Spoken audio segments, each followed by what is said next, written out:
मेरा class start हो रहा है।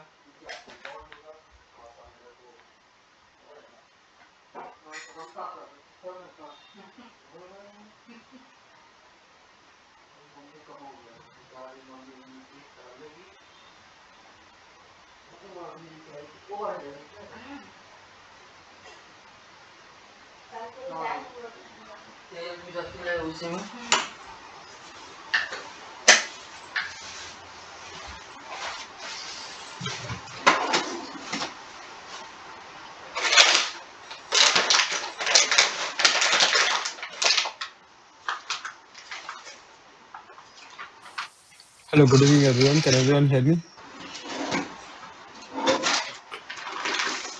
Ratin, Devang, Aisha, Shamita, can you hear me? Yes, sir. Good evening, sir. Yes, good evening. Okay, we can start. Okay. Okay. So yesterday I had given 3 homework questions. Okay. I'm going to discuss them first. Okay. So I think only one person has sent me the homework. What about others? Did everyone try?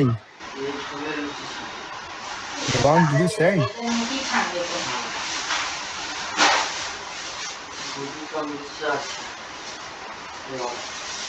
Devang, Ratin, Abhiksha, did you send?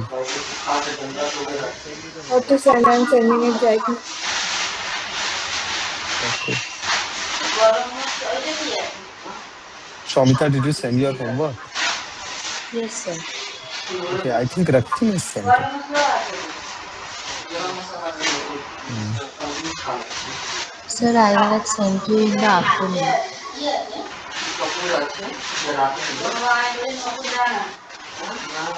Sir, I forgot to do the homework today. Will I send you by 9?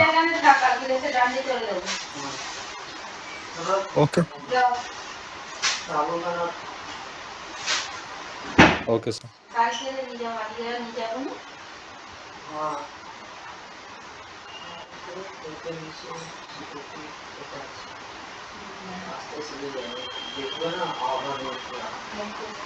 Okay, let's start.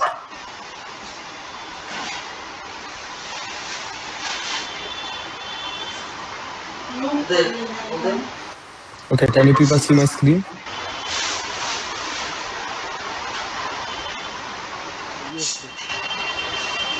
Okay.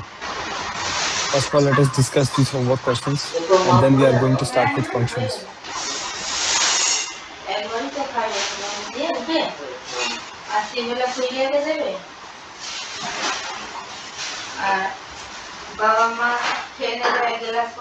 Okay, these were the homework questions.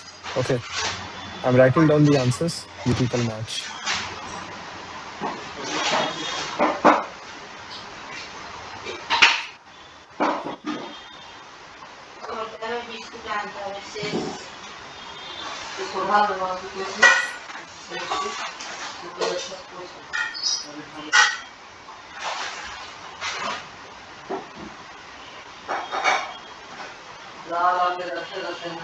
Okay, first one, a equal to 3, b equal to 6, and angle A is given as, okay, angle A is given as 30 degree. We need to find out, solve for triangle, okay. So everyone got c equal to 3 root 3. Over here, c will be equal to 3 root 3. Okay, and c is equal to 3 root 3. Angle C is equal to 60 degree. So angle B is equal to 90 degree. Tell me. Anyone having any doubt? Tell me. Ratim, Shamita, Devang, Abhiksha, you people have any doubt? Tell me. No, sir. Okay. Next one. Next one. It is a 90-60-30 triangle. Wait a minute. Question number 3 is 90-60-30 triangle. We need to find out the angles of the triangle, 90-60-30 triangle. Anyone having any doubt? Tell me. And last one. If AB and angle A, okay, C1 square plus C2 square. This one is a proof problem. Anyone having any doubt in number two? Tell me. Sir, can you please explain? Number two. Sir, Okay. can you please solve this? Okay. Okay. AB and angle A are given. So these three values are given to us, and C1, C2 are the possible values of the third side. Okay. Means C1 and C2. Third side is not known to us, but there are some possible values of the third side. Okay. We need to show that C1 square plus C2 square minus 2 C1 C2 cos 2A is equal to 4A square cos square A. Okay. So by looking at this, it seems like we have to use cosine rule. Okay. See, we have cos A also. Okay. So let us apply cosine rule. Okay. Number two. Let us apply cosine rule. So what is cos of angle A? Cos of angle A will be equal to B square plus C square minus A square upon 2BC. Okay. Let us simplify. This implies B square plus C square minus A square is equal to 2BC cos of angle A. Okay. Let us take 2BC cos of angle A to the left hand side. We'll get C square minus 2BC cos of angle A plus B square minus A square is equal to 0. Okay. Can you people see it is a quadratic in C? Tell me, Shwamita, Abhiksha, are you people able to see? We have a Yes, quadratic in sir. Yes, C. sir. Okay. The roots are C1 and C2. The roots of this equation are C1 and C2. Okay. So everyone, now we need to find out C1 square plus C2 square minus 2 C1 C2 cos 2A. Okay. We need to find out C1 square plus C2 square minus 2 C1 C2 cos 2A. Okay. See, C1 square plus C2 square will become C1 plus C2 whole square minus 2 C1 C2 minus 2 C1 C2 cos 2A. Okay. So everyone tell me, if this is a quadratic in C, what is C1 plus C2? Tell me,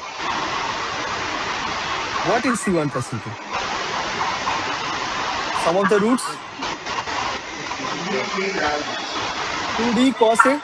So this will become 2b cos of angle A whole square minus, if I take 2 C1 C2 common, we'll get 1 plus cos 2A. Okay. What is C1 C2 over here? Tell me. C1 C2 is equal to B square minus A square. Okay. So let us substitute. So when you simplify, you'll get 4b square cos square A minus 2 into B square minus A square into what is 1 plus cos 2 theta? 2 cos square a.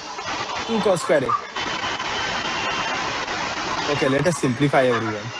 This implies we'll get 4b square cos square A minus 2 into 2 minus 4b square cos square A.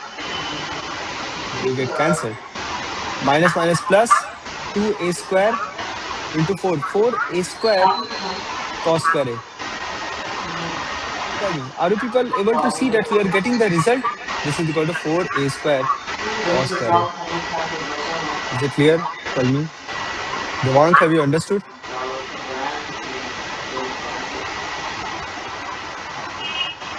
Devank, is it clear?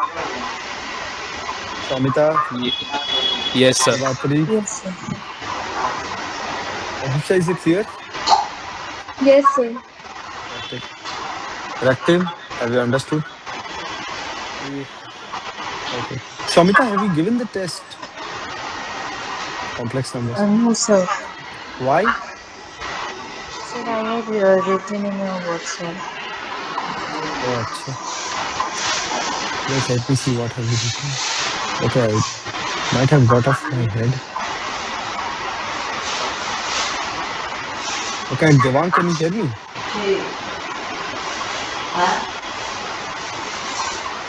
Hello. Yes, Devang, can you Hello. hear me? Yes, sir. I can hear you now. Sorry, sir. I was facing an internet issue. Yes, sir. Okay.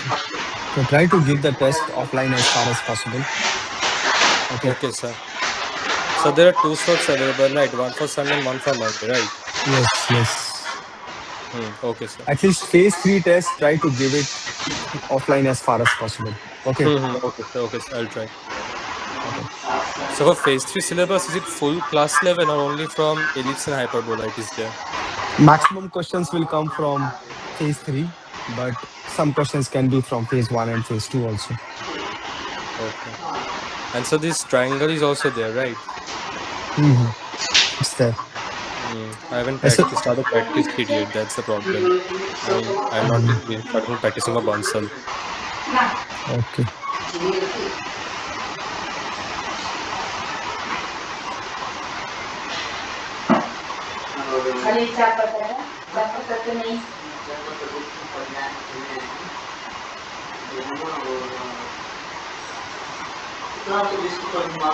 Okay.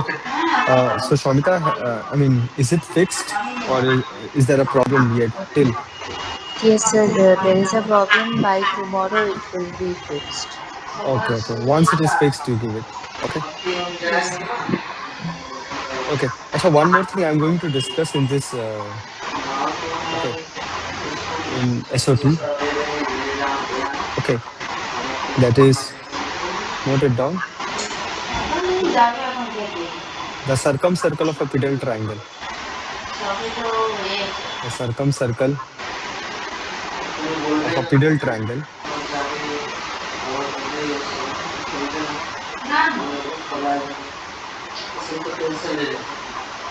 is also the 9 point circle.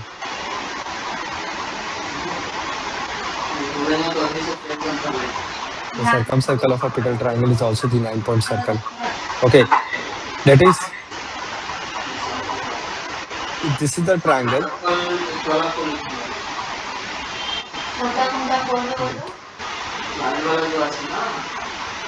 wait. Okay, if you draw the circumcircle of the pedal triangle, that is green triangle. Hello, good evening, Debatri. Can you hear me?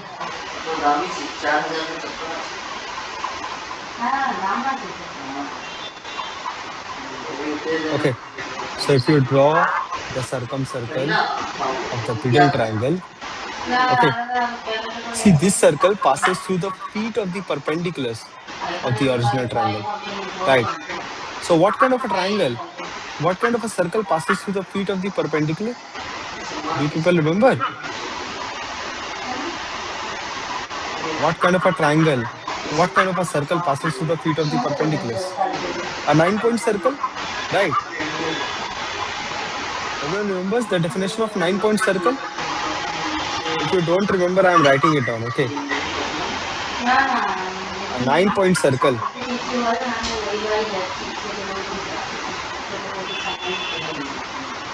a 9 point circle is a circle passing through the following points. Passing through the following points. Okay. Number one, feet of all the perpendiculars, feet of all the altitudes. So there are 3 feet of the altitudes. Next, midpoint of the midpoints of the lines joining the vertex and the orthocenter. Midpoints of the lines joining the vertex and the orthocenter. So again, there will be 3 points. Okay. Number three, midpoint of the sides of the triangle. Midpoints, midpoint of the sides of the triangle. So again, 3 points. That is why it is known as a 9 point circle. Is it clear to everyone? Tell me. Right, Shomita, you know about 9 point circle? No, sir, but now I understood it. Okay. So that is why, see, since this is a circle, okay, since this is a circle passing through the feet of the altitudes, okay, that is why it is known as a 9 point circle. Is it clear? Abhisha, have you Yes, sir. understood? Yes, sir. Abhisha, we did this in class 10, right? Do you remember? In coordinate Sir, geometry? sir, I was not there actually in class 10. You did this in class 9, I guess. Oh, yes, 9 also we did. Okay. Yes. So has everyone understood? Debatri, have you understood? Raktim, Yes, sir. is it clear? Devank, is it clear? Yes, sir. Okay. Next.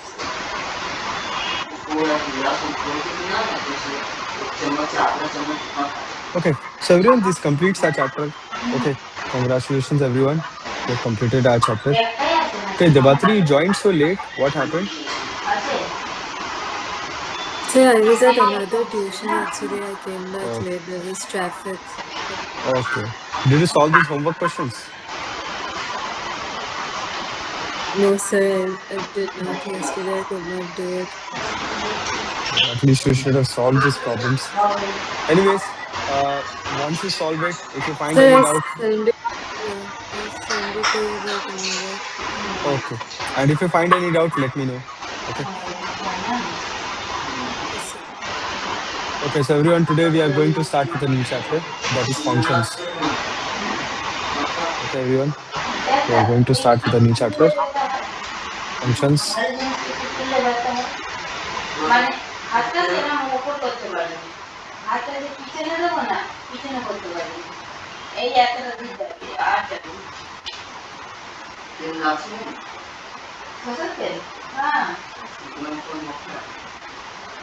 Okay.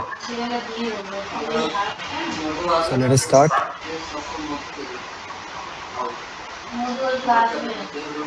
Okay. So there are few terms we need to understand. Number one, what are sets? Okay. A set is a well-defined. A set is a well-defined collection of objects.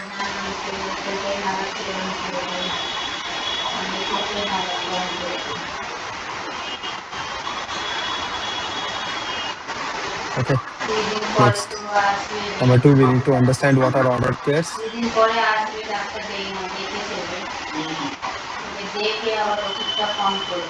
Okay. Ordered pairs means two numbers separated by comma in first bracket. Okay. They are ordered pairs 2 comma 3.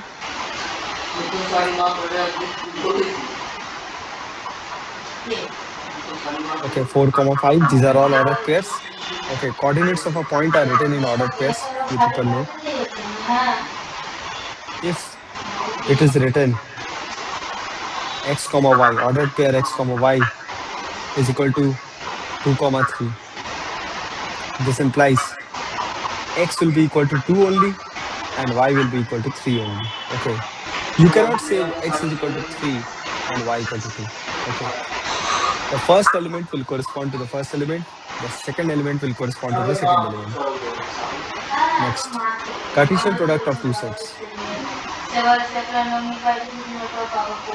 Cartesian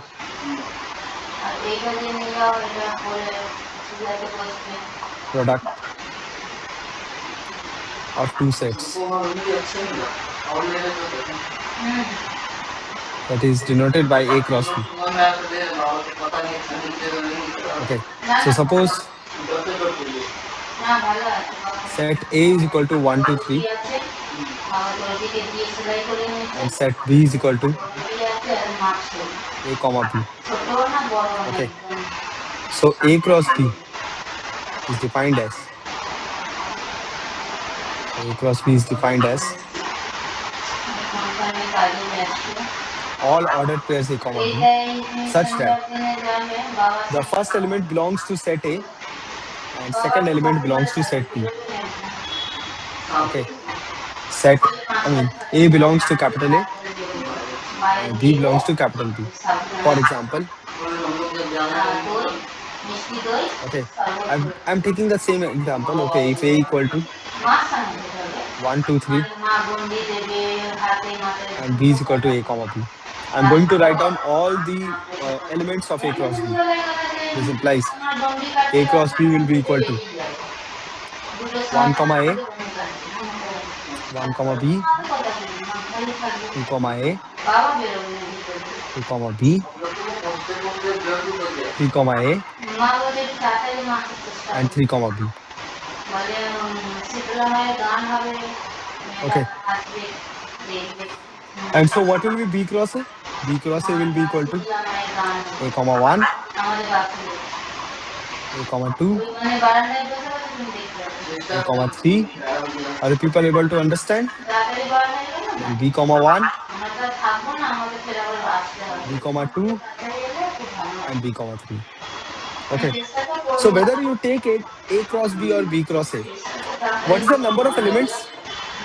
Tell me everyone, what is the number of elements in this set? Tell me. How many Six. elements are you getting? 6. Okay. Acha, also, should I say that a cross b is equal to b cross a? Are they same?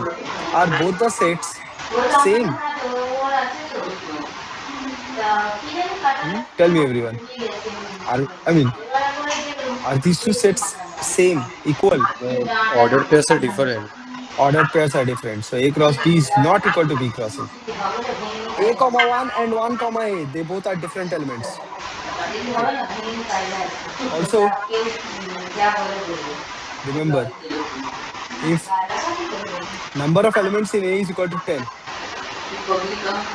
then number of elements in B is equal to 15. This implies number of elements in A cross B will be equal to, tell me, 10 into 15, 150. Okay, this will be the number of elements in A cross B. Okay, so once you have understood the Cartesian product, okay, let us understand what is a relation. Okay, so everyone pay attention. Any subset, any subset of A cross B is a relation defined from, is a relation defined from set A to set B, defined from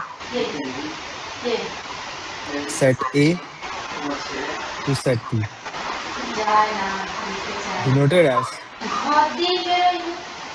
R maps A to B. Okay, this is how we denote a relation. R maps A to B.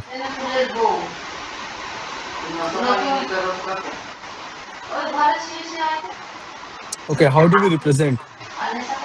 Okay, in the form of mapping diagram.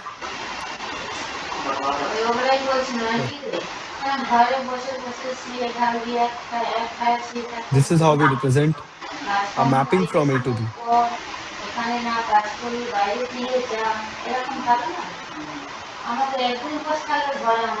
Okay, this is how we represent a mapping from A to B. Okay, so let us say that set A contains 1, 2, 3, 4, and set B contains 1, 2, 3. Okay, so this is a mapping from set A to set B. Okay, you can say that 1 corresponds to 1. Okay, 1 can also correspond to 2. Okay, means 1 comma 1 is an ordered pair, 1 comma 2 is an ordered pair. Okay, like this it keeps on going. Okay, so let us say that set A contains 1, 2, 3, 4, and set B contains 1, 2, 3. Okay, and let a relation is defined ARB is equal to mod of A minus B less than or equal to 1. Okay, everyone. Let us say a relation is defined ARB is equal to mod of A minus B is less than or equal to 1. Then can anyone tell me what will be the elements in this relation? Tell me. That means you have to pick up one element from set A, one element from set B, and their absolute difference should be less than or equal to 1. Raise your hand. Tell me. Anyone tell me what will be the elements in this relation?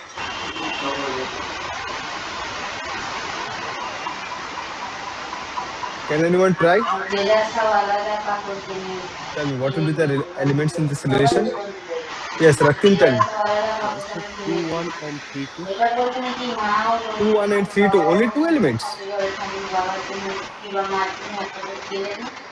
And sir, 1, 2, and 2, 3. 1, 2, and 2, 3. Okay. So 4, 3. 4, 3. Okay.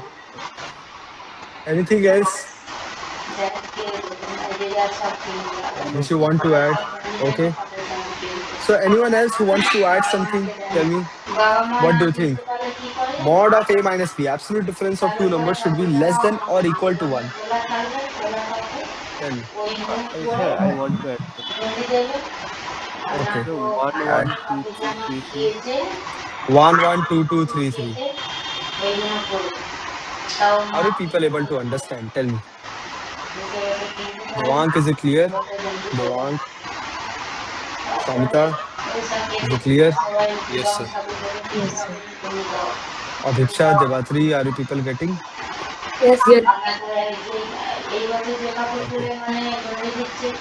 Because you see, mod of A minus B is less than or equal to 1. What does it imply? It implies mod of A minus B is either equal to 0 or equal to 1. Okay. So you see, whatever elements Raktim has told, okay, their difference is either equal to 1. I mean, absolute difference is either equal to 1 or it is equal to 0. You see, 2, 1, 2, 1, Sir, 4, 3, 2. 4 can also be added. Yes, but does set B contains 4? Set B should also contain 4, na? Yes, sir. Yes, sir. Are you getting? Can I add 3 comma 1? Everyone, tell me, what do you think? No, Can sir. I add 3 comma 1? No, it's not possible. So 2 comma 1, 3 comma 2, 1 comma 2, 2 comma 3, 4 comma 3. Yes, I think that's all. These are the elements. Okay. Uh, are we missing any element? No, I think so. We have taken all the elements. Okay. And everyone, if I ask you what is A cross B? A cross B will be equal to from 1 comma 1,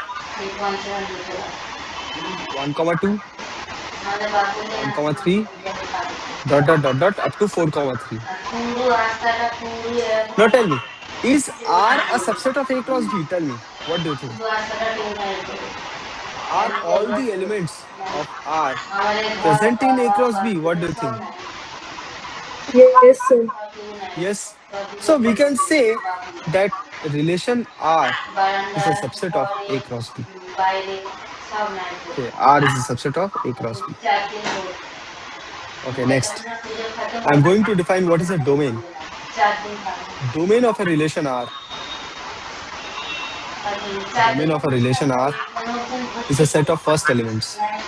Means if you take the first elements, if you take a set of the first elements of the relation, that is the domain,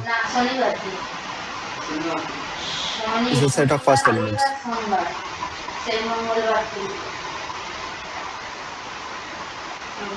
Okay, next.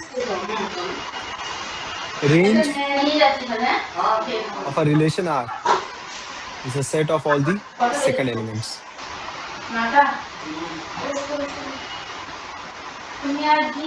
Is a set of all the second elements. Okay, next. If R maps A to B, if R maps A to B is a relation, then set B is the codomain set. Okay. You will learn the difference between codomain and range when we'll teach function. When I'll discuss codomain and range in functions. Okay. Next. Okay. So I'll give an example. Okay. For example, if R is equal to, okay, so let us take the same R, relation R. Okay, I'm going to take the same relation.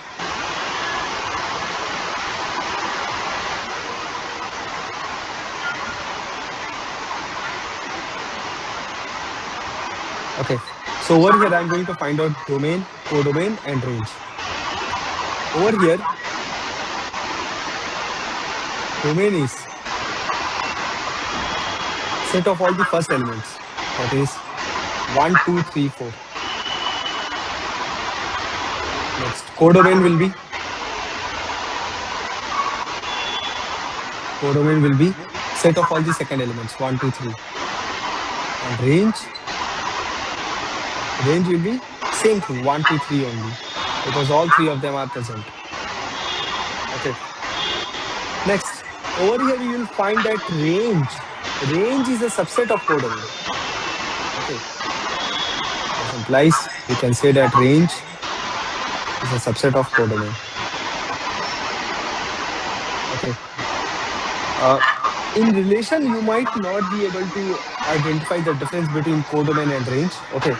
But in functions, you'll be able to identify the difference between codomain and range. Okay. Now I'm going to define functions. Okay. So what are functions? Pay attention. Okay. Suppose A and B be two sets. Suppose A and B be two sets, and let there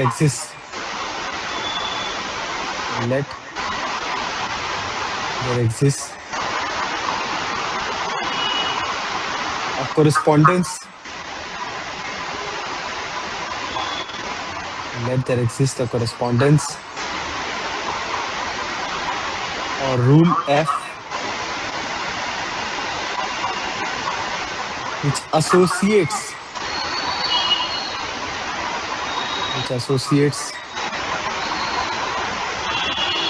each element of A, which associates each element of A to a unique element,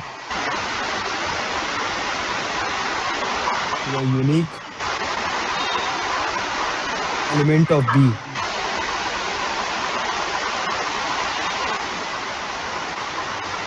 Then F is called a function. Then F is called a function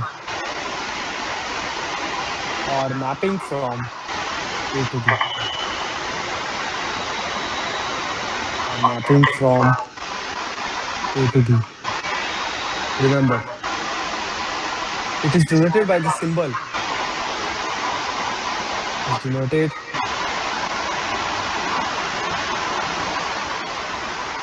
symbol.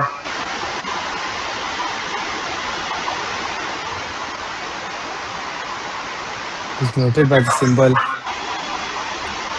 F maps A to B.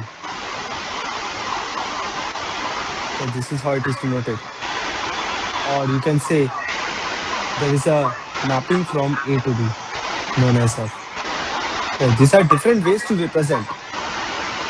Okay, read as F is a function. F is a function from A to B.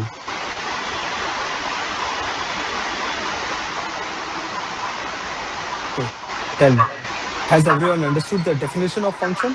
Each element of F should be exhausted. I mean, should be associated with some element of B. Okay, I'll give you a mapping, you will understand more. Okay, wait. I'll give you a mapping.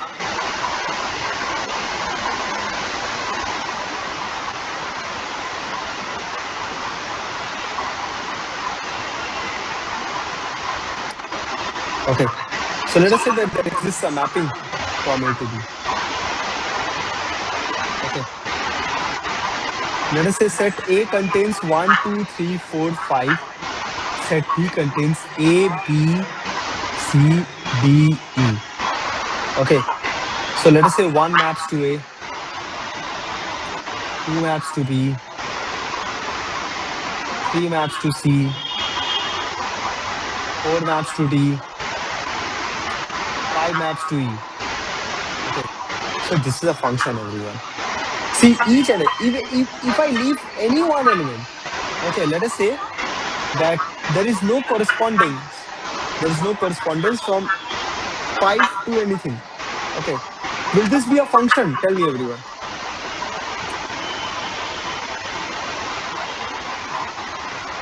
Will this be a function? What do you think? So,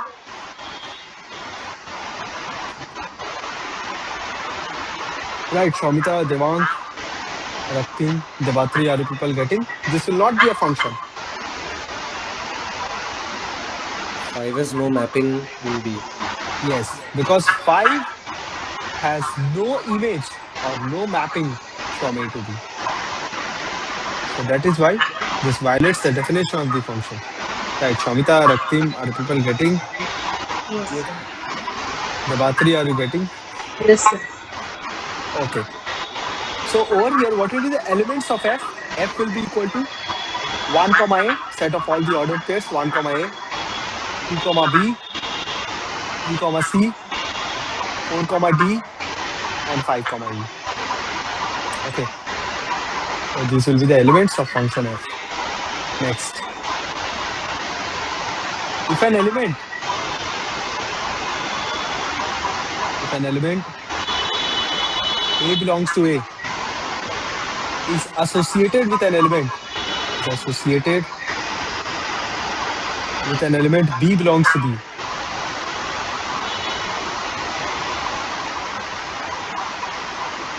B belongs to B, then B is called the B is called the F image. B is called the F image of A,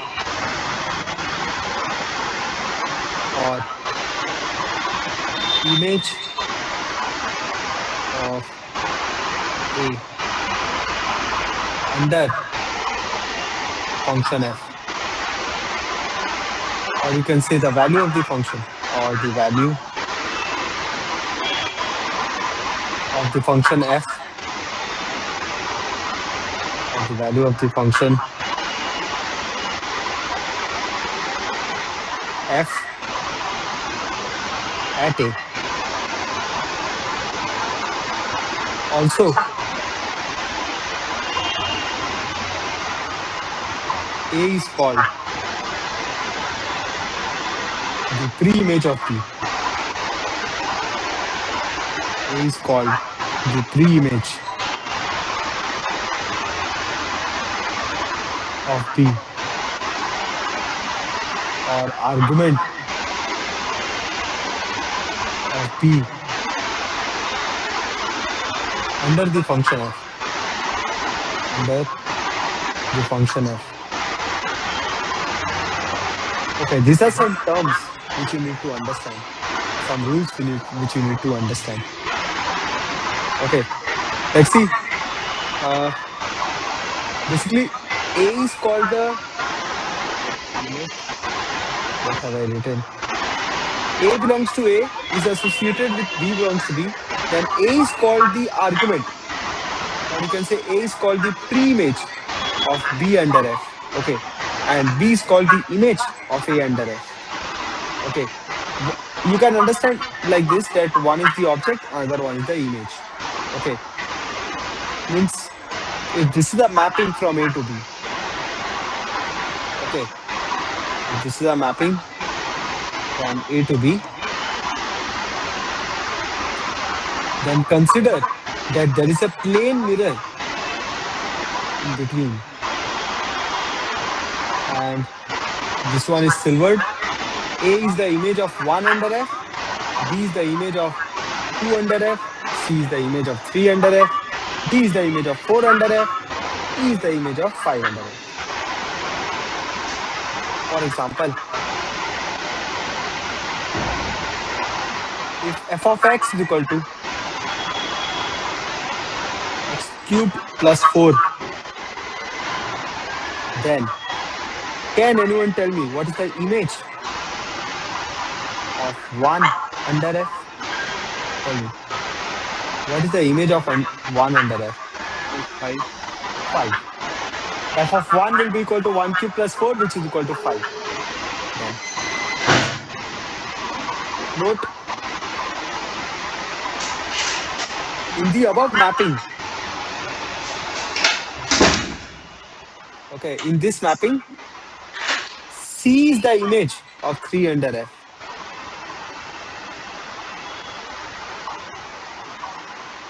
In the above mapping,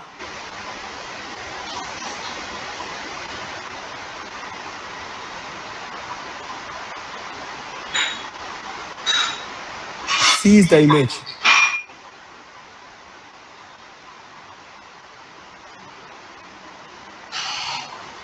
of 3 under f, and 4 is the pre-image of D. 4 is the pre-image of D. So has everyone understood the basic terms? Image, pre-image, argument? Yes or no? Has everyone understood? Yes, sir. Okay. Tell me, Devang, Abhiksha, Shomita, Devatri, have you people understood Yes. Yes, sir. Yes. Yes. the basic terms? It's very important. Okay, because these terms will be used very frequently. Next. Now, when can we say a relation is a function? Okay. A relation R. A relation R from set A to set B. From set A to set B is called a function if is called a function if number one, each element of A, each element of A is associated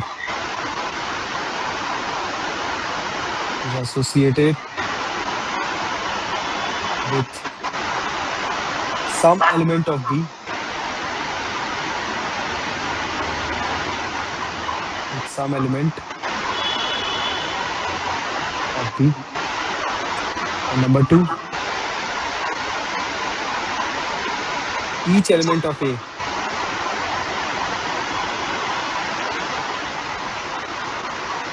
each element of A has a unique image in B, has a unique image in B. Okay. So I'll give you some mappings. Okay, everyone, I'll give you some mappings. You people have to identify whether it is a function or not. Okay. Let us say that this is set A, this is set B, and this is the mapping. So everyone tell me, is this a function? Yes or no? Should I say that this is a function? Tell me. Yes, sir. This is a function? Yes, Right. Oipsha, what do you think? Is this a function? Yes, sir. Okay. Devank, what do you think? Is it a function? Yes, sir. Okay. Next, I'll make some changes in this diagram. Okay. You people have to identify whether it is a function or not. Okay. There are some elements which are not mapped in B. Is this a function? Tell me. Is this a function? Tell me. Hoipsha, tell me, is this a function? So those dots are also part of P. Set P, Are they set the P. element? They are the elements of set P. Rohit, So it is a function. it is a function. Devatri, what do you think? Is this a function? Sir, yes. Devang, yes Sir, or no? yes. Raktim, Yes, sir. Shamita? Sir, the dots are also the elements of B. Yes, elements of set P. Is it a function? I think it is not a function. Is not a function. Why? Sir, because each element of A is not being, all the elements of B are not mapped. But that is not the condition. The condition is that each element of A should be associated with some element of B. Right. So over here, is it satisfying both the condition? Each element of A, is it associated with some element of B? Yes or no? Yes, sir. Yes, sir. Okay. Is it saying that each element of A has a unique image in B? Do they have a Yes, unique sir. image in B? Yes. Yes, sir. Okay. It is a So it is a function. function. Okay. Next, I'm giving another one. You people tell me. Uh,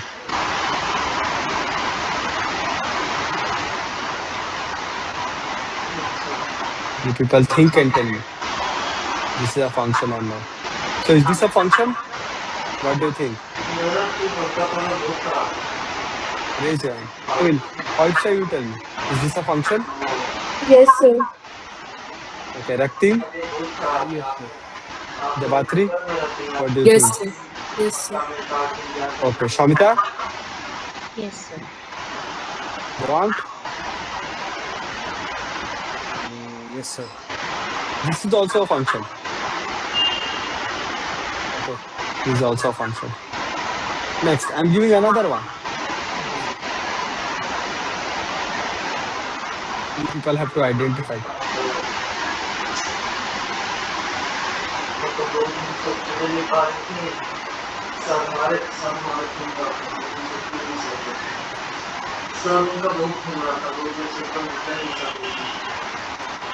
Okay.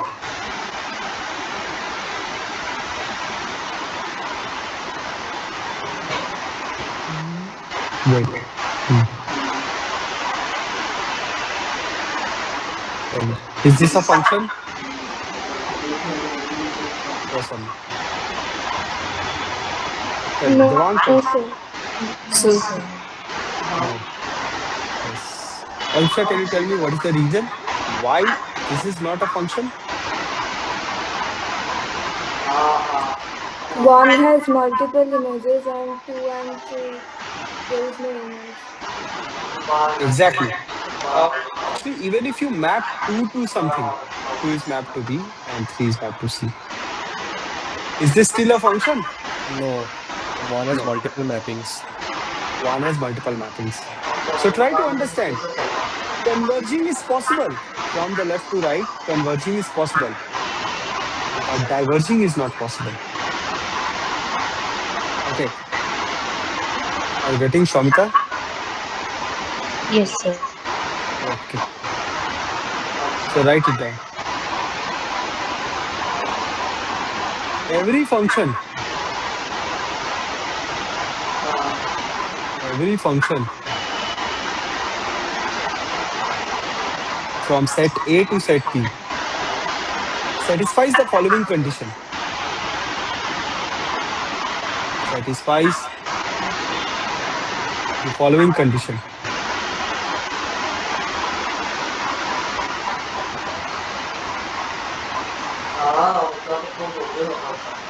Okay. Number one. Function f is a subset of A cross B. Function f is a subset of A cross B. Next, number two. For all A belongs to A. For all A belongs to A, it implies ordered pair A comma f of A. belongs to F. And number 3, A comma B belongs to F and A comma C belongs to F. It implies this can only happen. This can only happen if B is equal to C, as A cannot have, as A cannot have two distinct images. A cannot have two distinct images.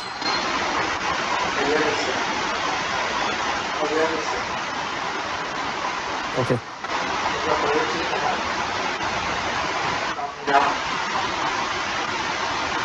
Now over here I'm going to define the domain of a function.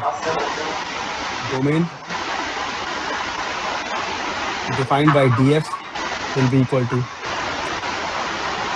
A such that A belongs to A, comma A comma f of A comma f of A belongs to F. Okay. Next, I'm going to define range. What is a range? Denoted by RF Sir, can you slightly scroll upwards? will be equal to f of A means the image of A such that A belongs to A, comma f of A should belong to B, the codomain set. Okay, this is how it is defined, domain and range. Okay, I'll give some examples also. You people will understand. You people will understand the difference between codomain and range also. So if F maps A to B, if F maps A to B is a function, if F maps A to B is a function, then what is the domain? Domain is set A, because we are selecting all the objects, all the arguments from set A. So the domain is set A. Next. Well, what is set B? Set B is the codomain set, because we are mapping all the elements from the domain set to another set. So wherever you are mapping to, that's the codomain set. Codomain set is set B. Okay. So I'll give you a mapping.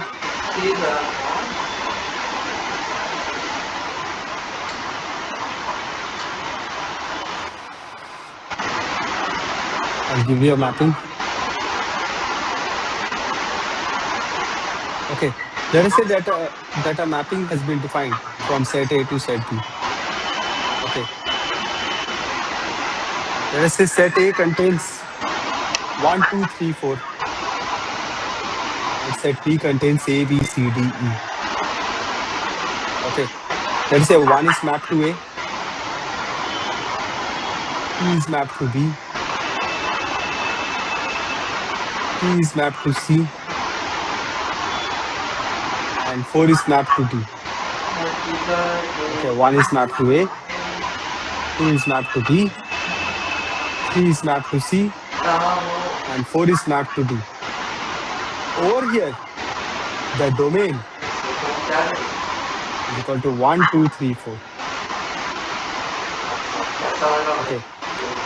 Codomain. Codomain is A, B, C, D, E. Okay. But over here, if I ask about range, what is the range of the function? Range will A, be B, C, D. A, B, C, D only. E will not be included because E does not have a pre-image. Tell me. Has everyone understood the difference between codomain and range? Tell me. Raktim, Devang, Ruksha, Devatri, are you people getting? Yes, sir. Yes, The sir. difference between codomain and range. It's very important to understand. Okay. Range is always a subset of codomain. Always. Okay. Next. So for the time being, you people understand that a set of all the inputs, a set of all the inputs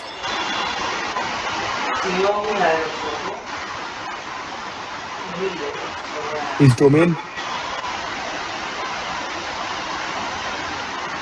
while a set of all the outputs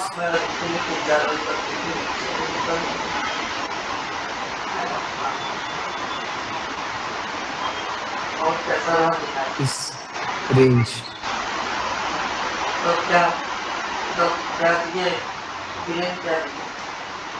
A set of all the outputs is range. Remember. Next. Also note, from the above example, we can see that range of a set, range of a function is always a subset of codomain. Is always a subset of codomain. Okay. So till now, anyone having any doubt? Tell me. Ratim, Devang, No, sir. Samita. Okay. No, sir. So let us do one problem, everyone, quickly. Okay, I'm posting it soon.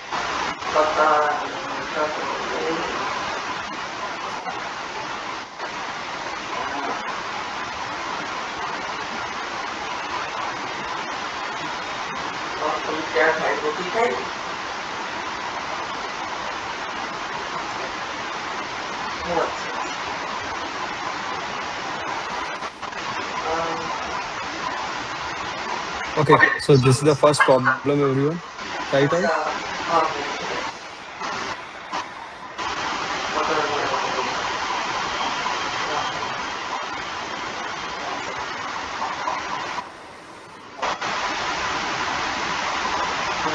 Okay, once done it, send both the answers in WhatsApp at once. Quickly.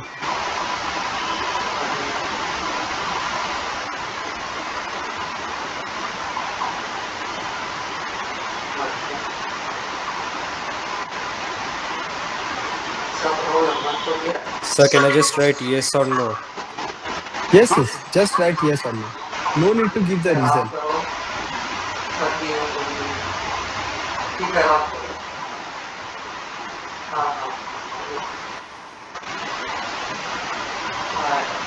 Yes, Raktim, your answer is correct.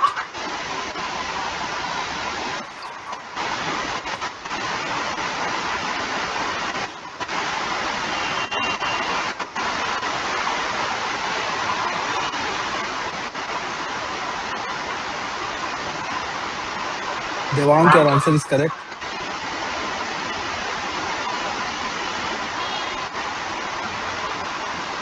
Abhiksha, your answer is correct. Samita, your answer is correct. Only Debatri is left. They're absent. Yes. Yes, Debatri, your answer is correct. Very simple. Okay, so first one is a function. Second one is not a function. Remember. Next, if only the rule, if only the rule of a function is given,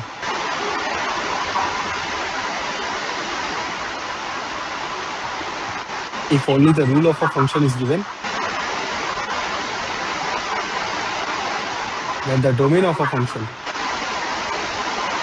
then domain of a function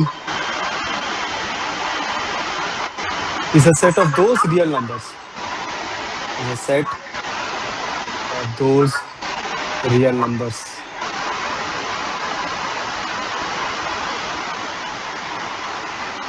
where the function is defined.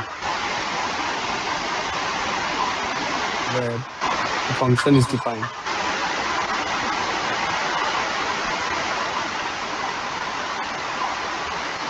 Okay, let us do another problem. Question number 2. Find the domain of. You have to find out the set of all those real numbers where the function is defined. Find the domain of. Number 1, square root of x. Number 2, 1 upon x minus 1. Number 3, 1 upon x. Number 4, 1 upon x plus root over x. Write out. You have to find out the set of all those real numbers for which the function is defined. Solve.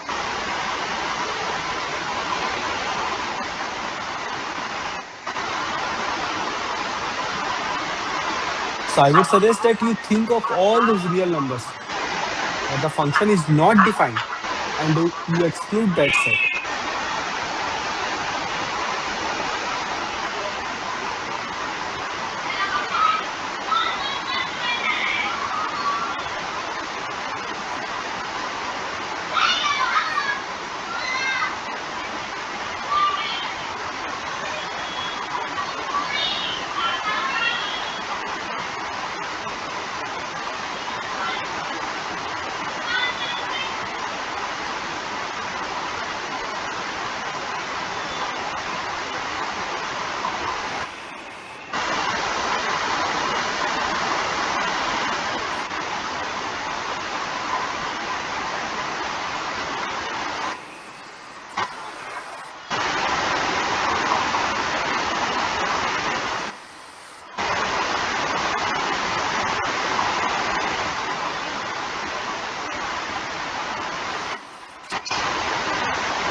Okay, so everyone see. Your square root of x. Sir, I have seen that it is still showing single two. Single 2? So I think now it went. Oh, now it has. Oh, now I have got it.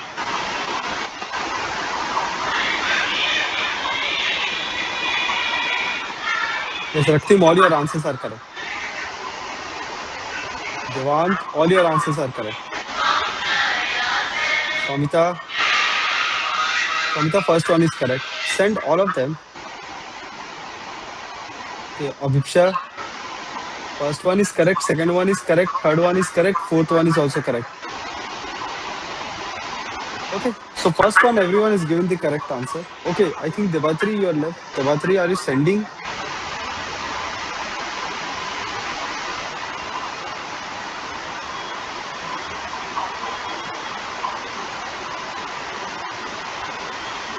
So did you receive or just send? I haven't received it yet.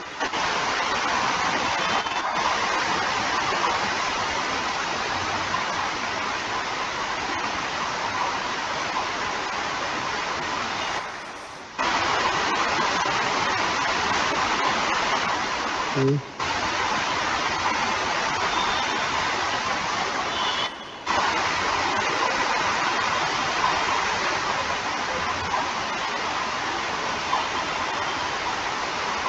Okay, first one, square root of x. See, can x be negative? So it hasn't reached yet? Yes, now it has reached. Yes, Debatri, all your answers are correct. So first one will be 0 comma infinity. Right, Swamita, you have given the correct answer for the first one. Part 2. Yes, part 2 also it is correct. Part 3, you are making some mistake. Part 2, denominator cannot be equal to 0. So x cannot be equal to 1. Therefore, domain is r minus elemental 1. Next, 1 upon x. Again, x cannot be equal to 0. Therefore, domain will be equal to r minus elemental 0. Are you getting? Samita, tell me. Yes, sir. Number 4. Sir, but where did I make the mistake? Like I did minus infinity to minus 1 and I excluded 0. But there are some elements that you didn't include. You didn't include from minus 1 to 0 open. Tell me. Yes, sir. Yes, sir. Are you getting where you are making the mistake? Yes, sir. Okay. Next, fourth one, 1 upon x plus square root of x. So 1 upon x, it is defined for all real number except 0. And root over x is defined for all x greater than or equal to 0. So if I take the intersection of these two, it will be open 0 comma infinity. Tell me, Shwamita, are you getting? Yes Yes, or no? sir. Okay. So everyone, let us continue. Sir, I have a doubt. Tell me, go on. Sir, if we put any number like root over 4 or root over 9, we are getting two numbers like plus minus 3 or plus minus 2. The problem. No, no, we'll get only positive numbers. Root over 4 is not equal to plus minus 2. Root over 4 is only equal to 2. This we did it in complex numbers also. Okay, root over 4 is only equal to 2. There is a difference between finding square root of 4 and finding the roots of an equation x square equal to 4. There's a difference. Yes. Okay, Yes.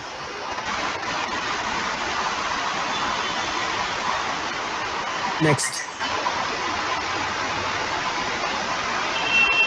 Okay, so this is question number 2. Next. Our next topic is continuous functions.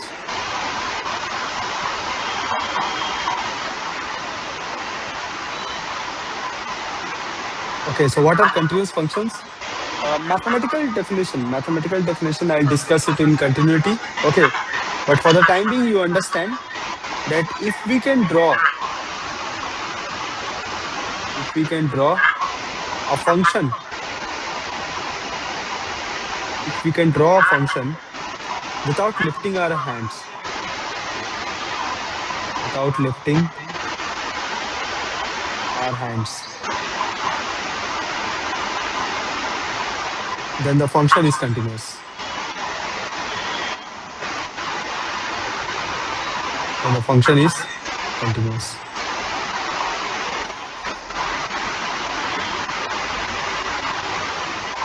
If we can draw a function,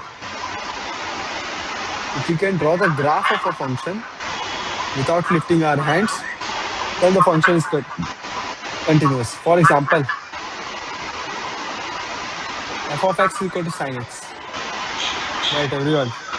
We can draw the graph of sin x without lifting our hands. Okay, without lifting our pen.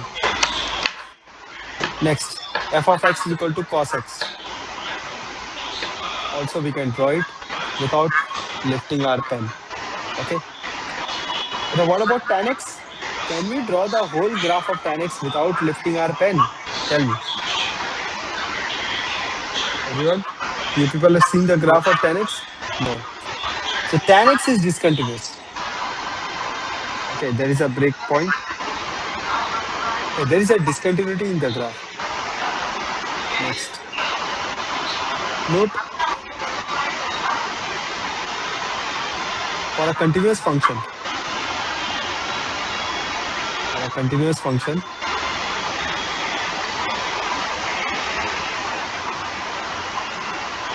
the interval from mean to max. The interval from mean to max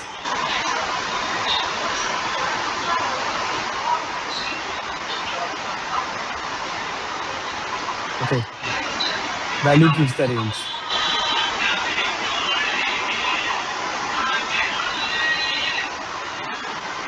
Okay, like for example,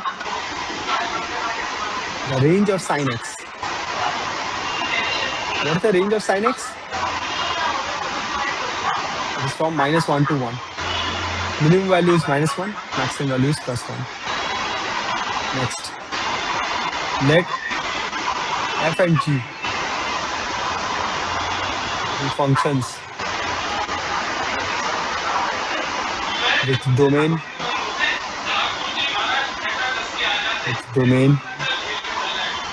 df and dg.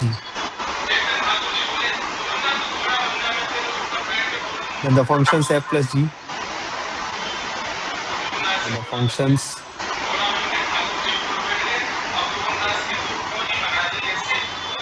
f plus g,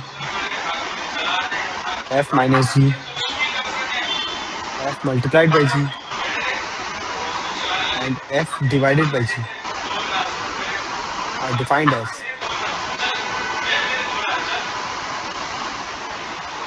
okay, number one, f plus g whole x is equal to f of x plus g of x. Domain is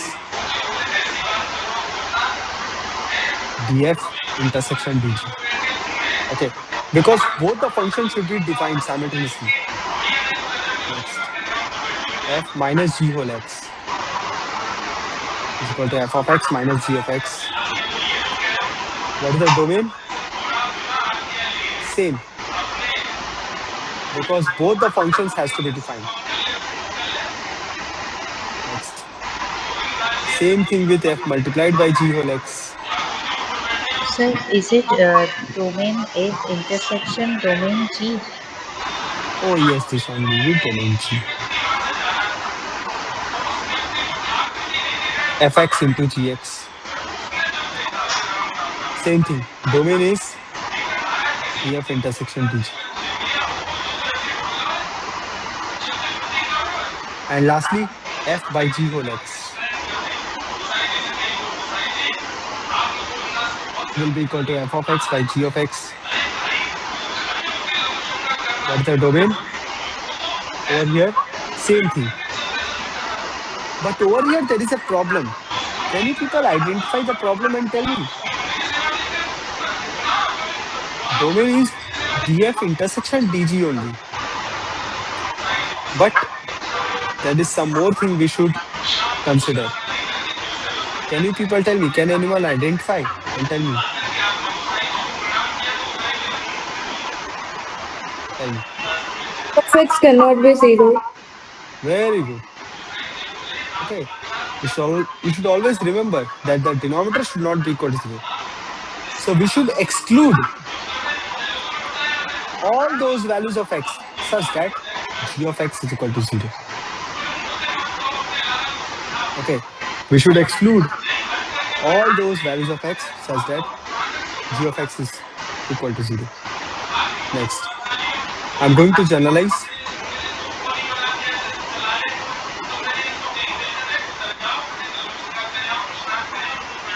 domain of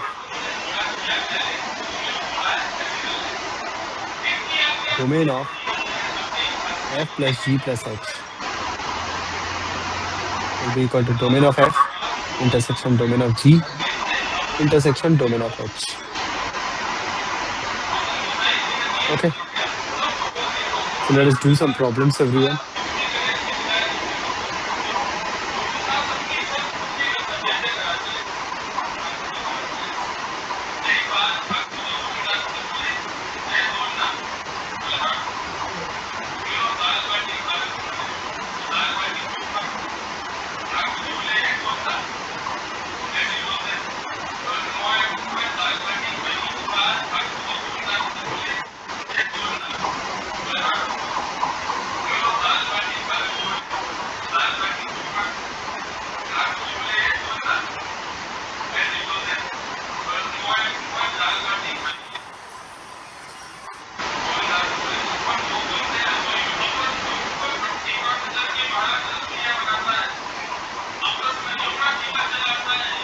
This is 3 and 4.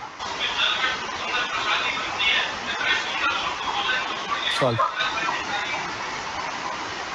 Once you've done it, send your answers quickly.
Anyone who has done it?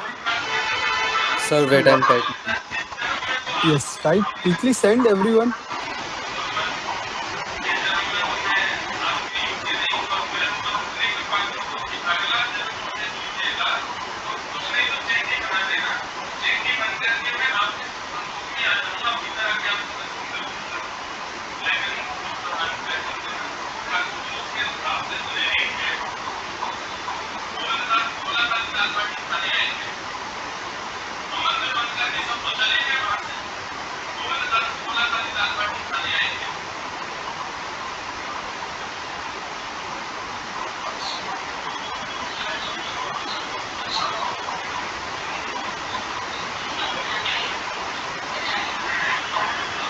Devang, this is the answer of 4 or 5? Sir, 4. 4. Oh. I mean 3 or 4? 4. 3 and 4. But couldn't understand. Like, how can there be same answer for both of them? No, sir, they are not same answer too. 3 and 4's answer are different. So this image which you sent me, this is the answer of 4 or 3? Sir, which Or one? I sent you all 4. there are two questions over here. One is question number 3 over here. Other one is question 4. Which one you have sent me? Oh, sorry. I said question number 4. Oh, I didn't Oh, notice I question see. number 3. Okay, okay. Sorry, sir. Okay. Yes, question number 4, part 1, 2, and 3 are correct. Check part 4. Okay, sir. Wrong.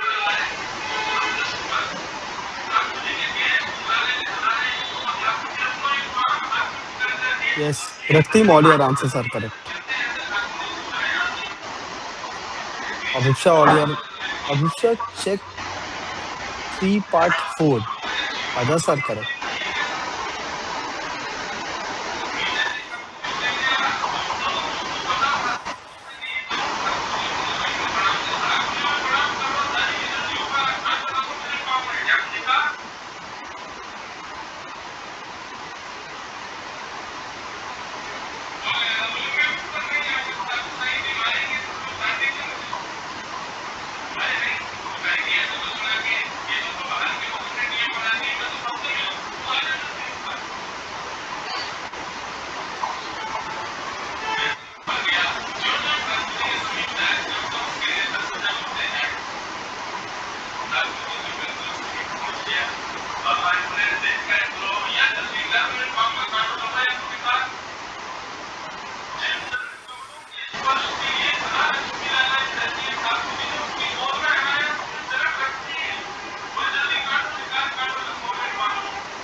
Yes, Shomita, 3 part 1, 2, and 3 are correct.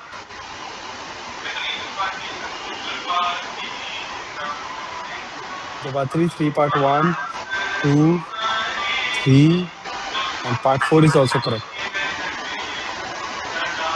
Yes, Aksha, part 4 is correct now. So who is left for 3?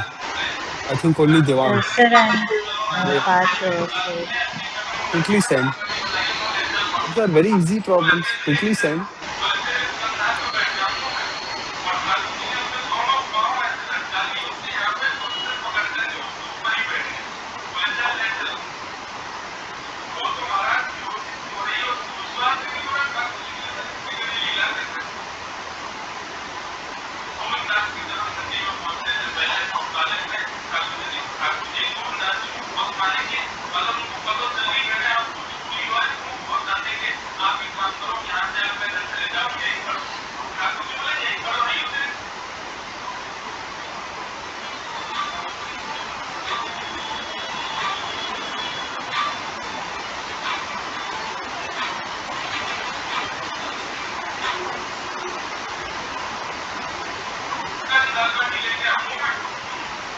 Yes, sir, I have seen it. Shomita. Okay. Okay, Shomita, your answer is correct. Part 4.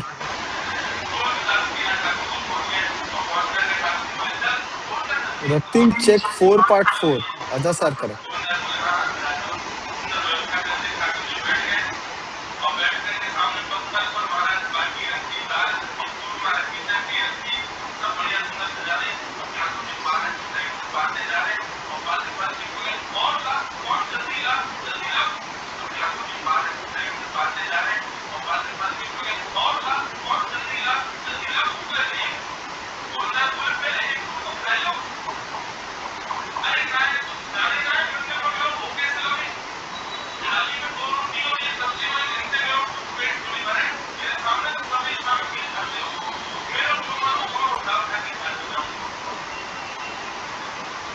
Okay.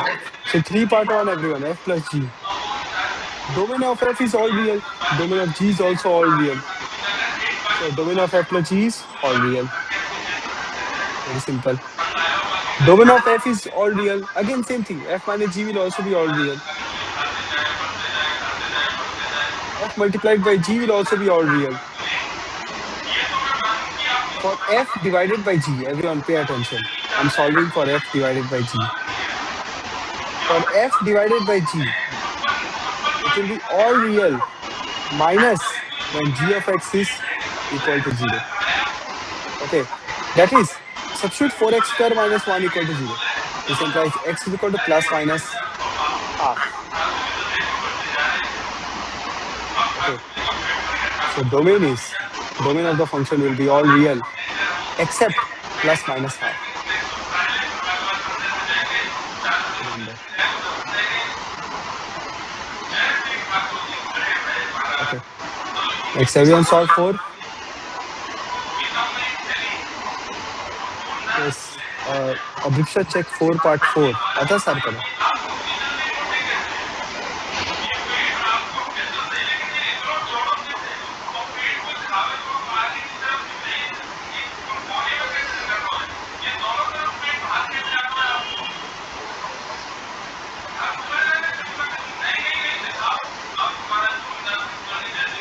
Okay. So 4 part 1. Everyone pay attention.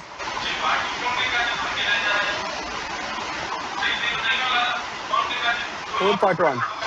Domain of F is all real minus 0.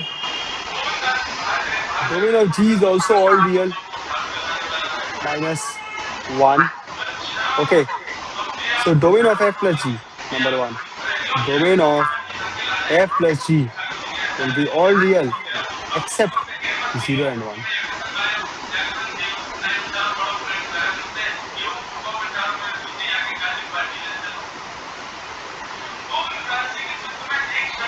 Okay, no, Shomita, you are making some mistake.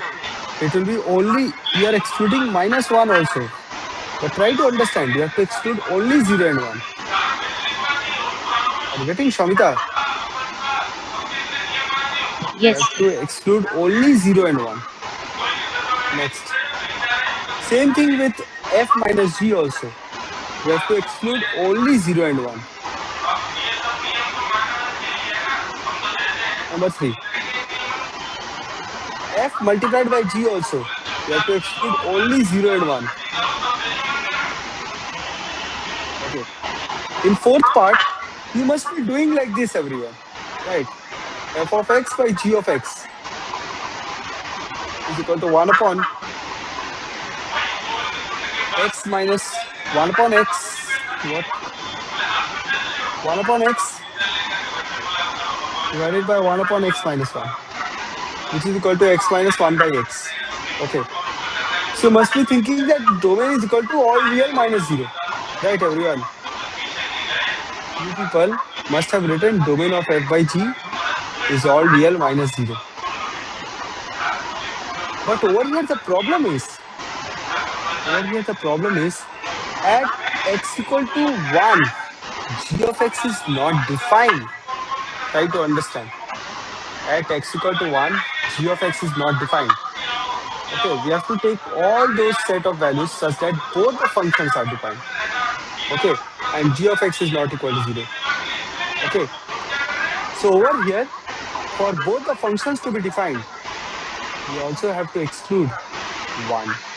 Are you people getting? Why Yes. domain of the function will be all real minus 0, comma 1? Tell me. Tell me, Shamita, Abhiksha, But sir, if we is it clear? substitute one, isn't the domain isn't it valid? If we Try to substitute one, understand. If you substitute 1, is g of x defined? Tell me. You're basically writing 1 upon 1 divided by 1 upon 0. Does not make any sense. Are you getting? You are actually you are dividing f of x by an undefined number. Tell me. Are you getting, uh, Devang? yes sir, now understood. You are dividing f of x by an undefined number. G of x should also be defined. Hmm. F of x should also be defined. Is it clear? Yes, Abhiksha, Ratin, Devati, Yes, are you sir. people getting? Yes, sir. Yes, sir. Okay. So this was 4. Next, another set of questions. Try this out.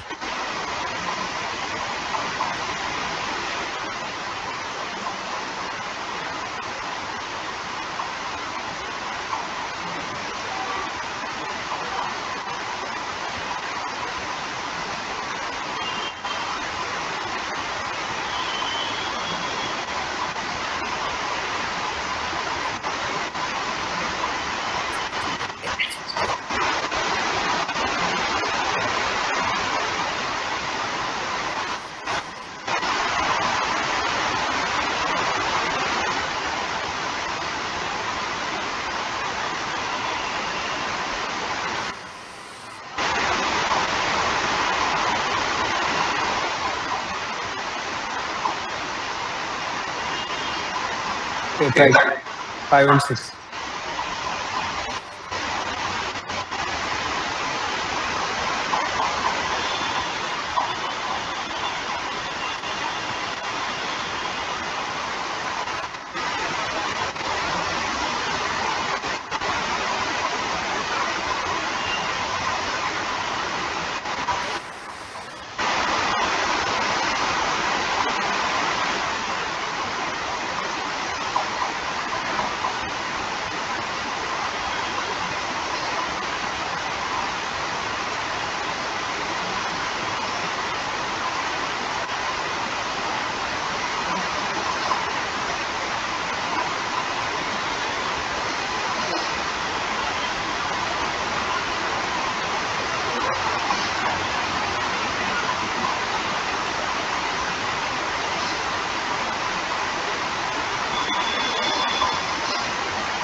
Okay,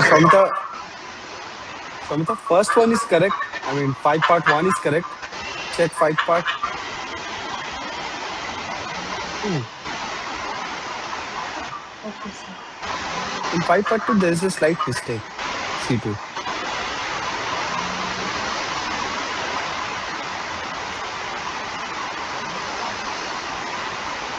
Yes, Devang, 5 part 1 and 2 are correct.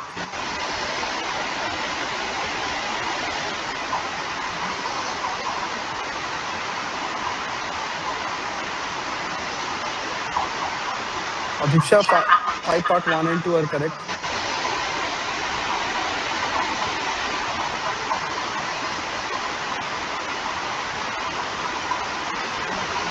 Raktim, 5 part 1 and 2 are correct.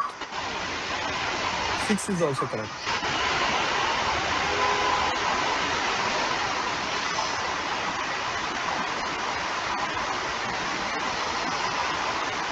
Okay. Debatri, 5 part 1 and 2 are correct. Abhiksha, 6 is correct. Okay. I'm going to solve 5 part 1.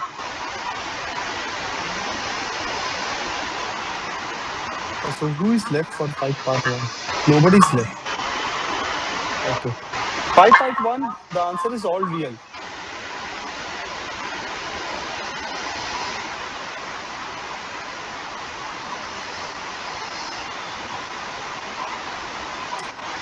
Because x square plus 1 is always greater than or equal to 0.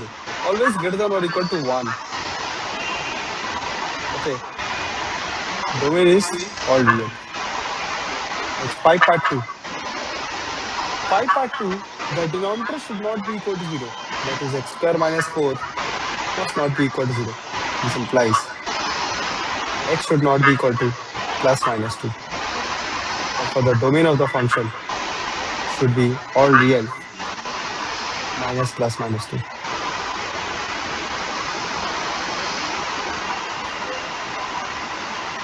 Okay. Number 6. It is cos to the power 4x by 2 minus sin to the power 4x by 2. So what you do is you factorize. You can write it as cos square x by 2 whole square minus sin square x by 2 whole square. Okay, so it will become cos square x by 2 plus sin square x by 2 multiplied by cos square x by 2 minus sin square x by 2. Now you see everyone, cos square x by 2 plus sin square x by 2 will become 1.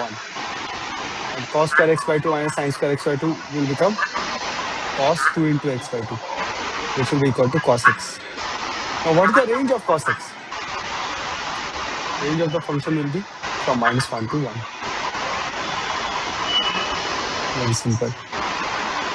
If there's anyone having any doubt, you can ask me now. Okay, next.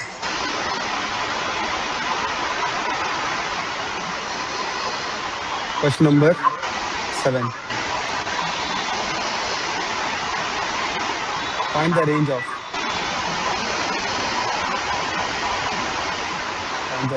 number 1.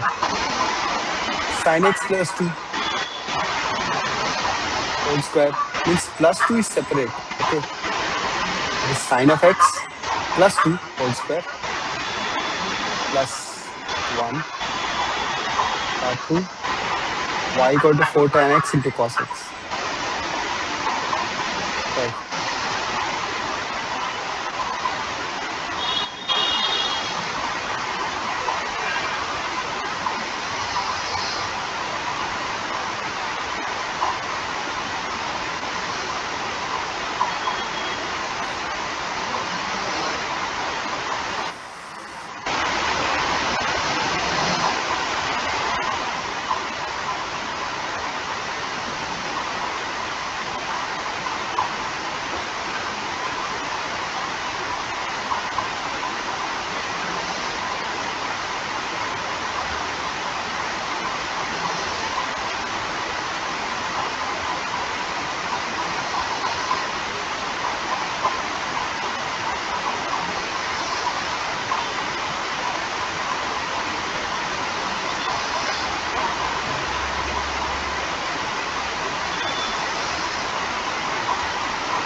Yes, Satyam, your answer is correct.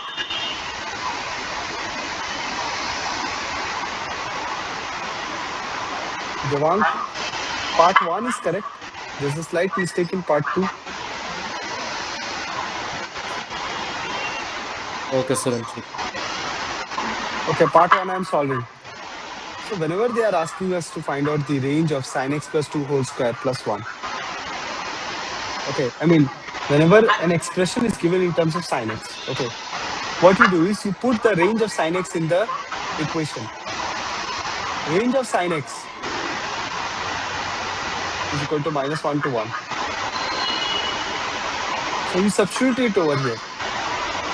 Therefore, range will be -1 to 1 plus 2 whole square plus 1. Now -1 plus 2 will become 1. 1 plus 2 will become 3. Okay, so it will become 1 comma 3 whole square plus 1. Now 1 square is 1. 3 square is 9. So it will become 1 comma 9 plus 1. 1 plus 1 is 2 and 9 plus 1 is 10. Is it clear to everyone? Tell me. Samita, is it clear? Yes, sir. Yes, the battery. Abhiksha, is it clear? Yes, sir. Okay. Try 4 tan x into cos x. Sir, I understood. I've sent you the answer. Yes. Abhiksha, there is a slight mistake. Devang, now it is correct. Sir, can you please once check the process I did? Yes, Samita, your process is absolutely correct.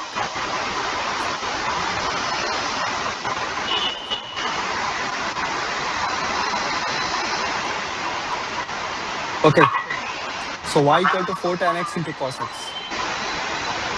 I'm solving.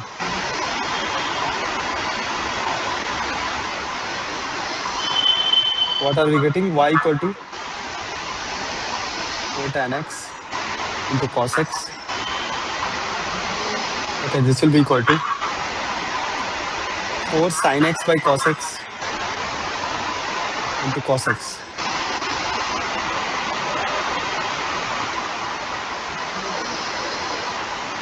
Yes, the Batri right answer. 4 sin x by cos x into cos x.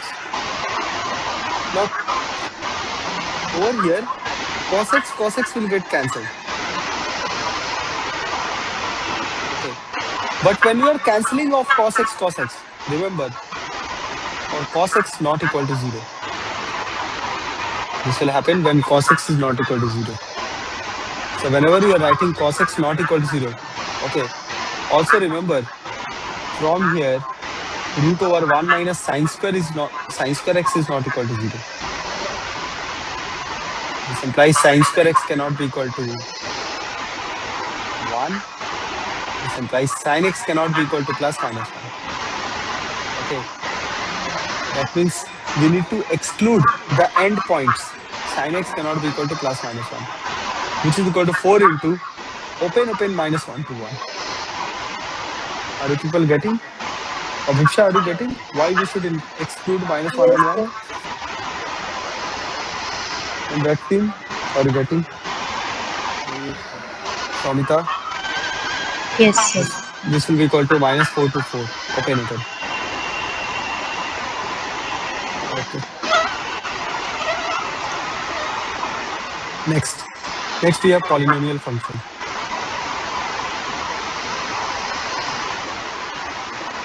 So what are polynomial functions? Pay attention. For example,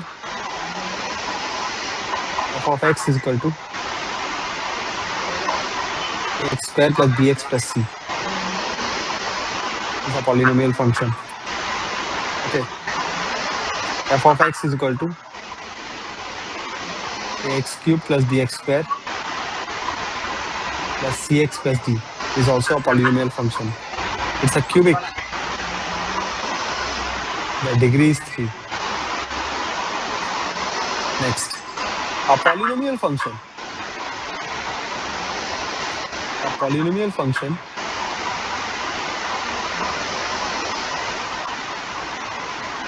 is of the form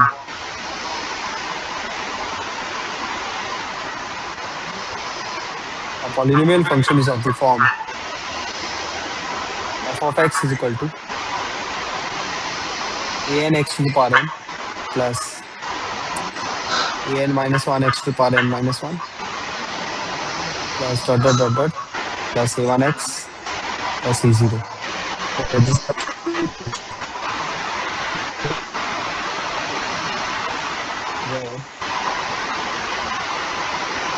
where an is not equal to 0.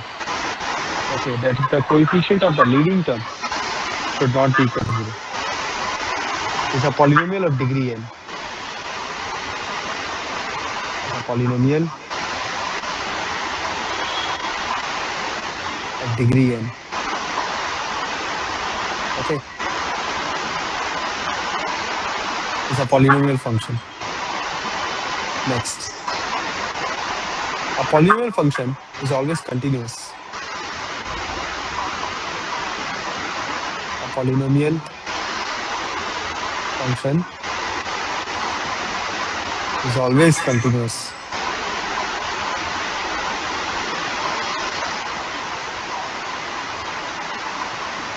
Okay, for example, f of x is equal to 2x square plus 5x plus 3. Tell me, is there any value of x for which it is not defined? Tell me. Will you find any value of x for which it is not defined? Tell me, Devang, Raktim, Shomita, is there any value? No. No. So it is always continuous. Okay, everyone. It's always continuous. Next, types of functions.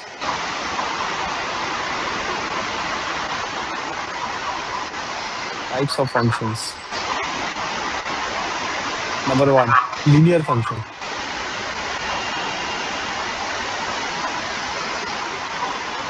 First one is linear function. A polynomial of degree 1 is a linear function. A polynomial of degree 1 is a linear function. That is f of x is equal to ax plus b is a linear function where a is not equal to 0. Is a linear function. Note,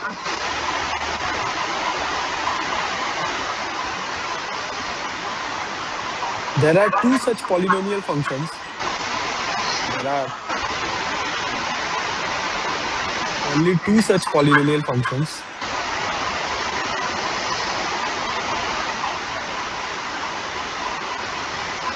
There are two such polynomial functions.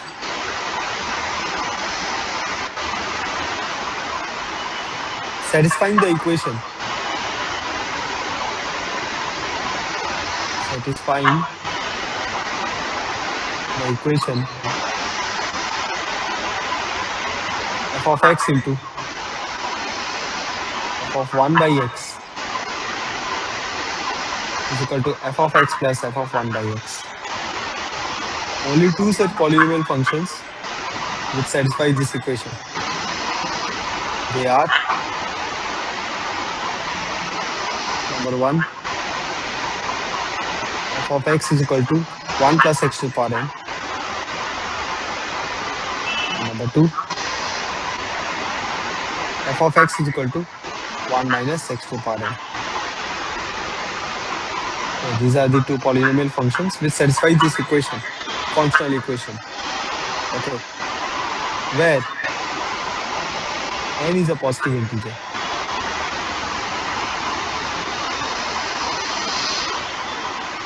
Okay, let us see the proof. Proof is very simple.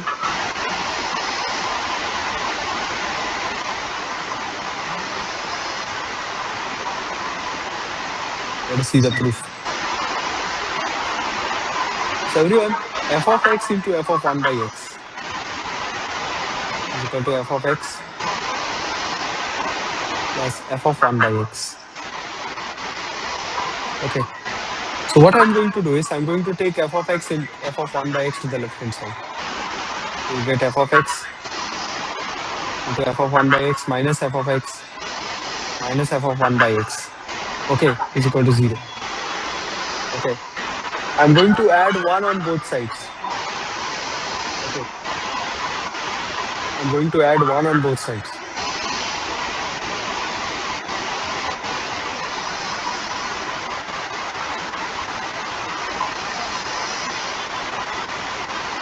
Minus f of x minus f of 1 by x plus 1 is equal to 1.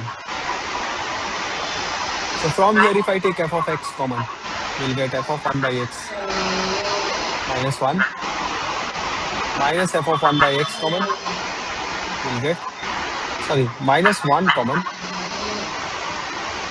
we'll get f of 1 by x minus 1 is equal to 1. Tell me, are you getting, everyone? Raktim, Devang, Shomita, Abhiksha, Debatri, are you people getting? This will give us f of x minus 1 into f of 1 by x minus 1. This will be equal to 1. Okay.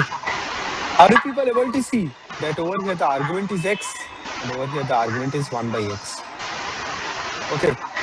So everyone, if I take another function h of x, which is equal to f of x minus 1, okay, then what are we getting?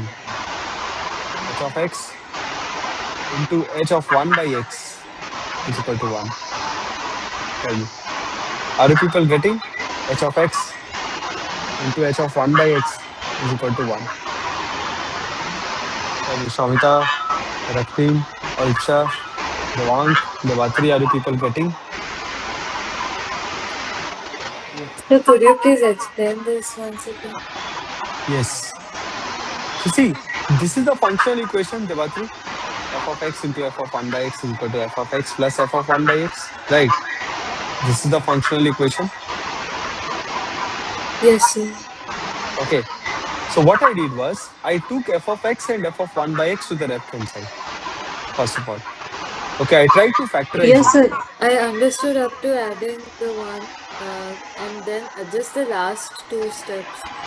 Okay, okay. This much you understood. This is factorization only. Yes, Okay, sir. Yes, sir. okay, I've got this. Then if I take h of x is f of x minus 1, this is h of x Yes, sir. and this is h of 1 by x. Okay, sir. Got it. Yes, sir. Got it? Okay. So I've got h of x is equal to h of 1 by x.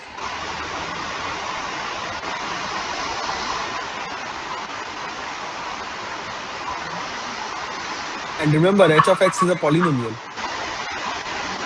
So from here, you see h of 1 by x will be equal to 1 by h of x.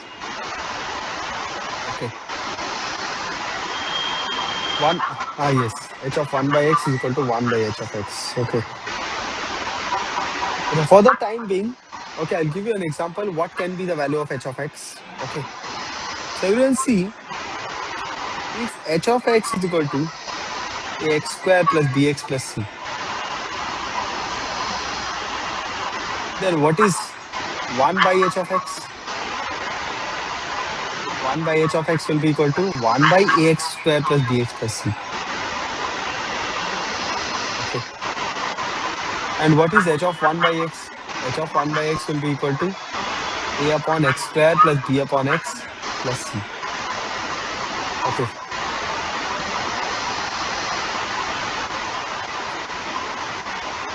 So are you people able to understand?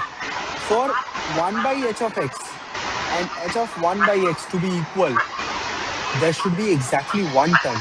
Try to understand. 1 by h of x will always contain only one term. So h of 1 by x should also contain exactly one term. Are you people able to understand? Tell me. Tell me. Oipsha, Debatri, Yes, sir. Samita, Devang, are you getting? Yes, sir. The h of x should contain only one term. Okay. And now you see that if h of x is equal to plus minus x to power n, then it satisfies, right? H of 1 by x will be equal to, see, it contains only one term, only the first term of the polynomial. H of 1 by x will be equal to plus minus 1 by x to power n, which satisfies. Okay, so this implies, so if h of x is equal to plus minus x to the power n, this implies f of x minus 1 is equal to plus minus x to the power n. This implies f of x is equal to 1 plus minus x to the power n. Hence proved. Hence proved.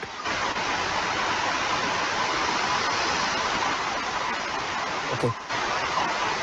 Is it clear to everyone? If there's anyone having any doubt, you can ask me. So let us do another one. Question number 8.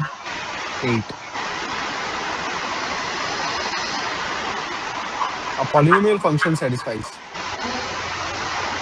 A polynomial function satisfies f of x into f of 1 by x is equal to f of x plus f of 1 by x. Okay.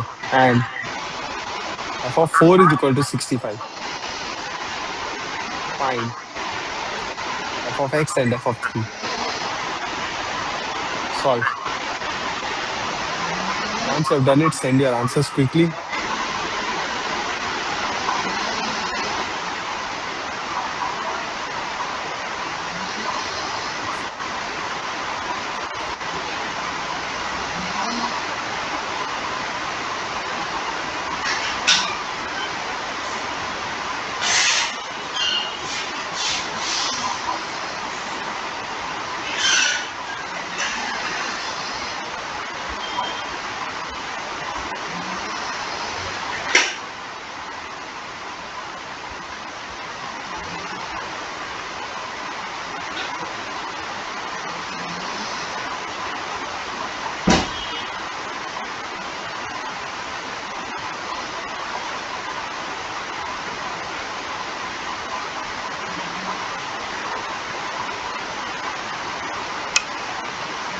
Tell me, should I start, everyone? Sir, sending. Send quickly.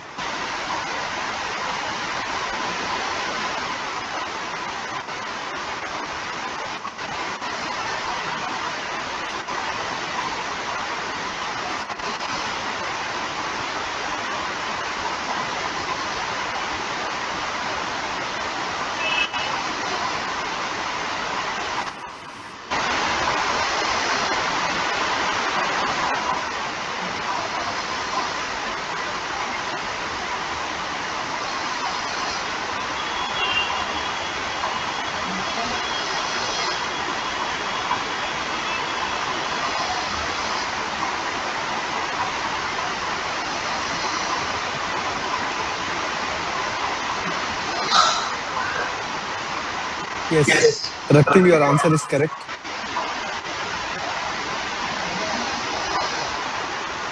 Shomita, your answer is correct.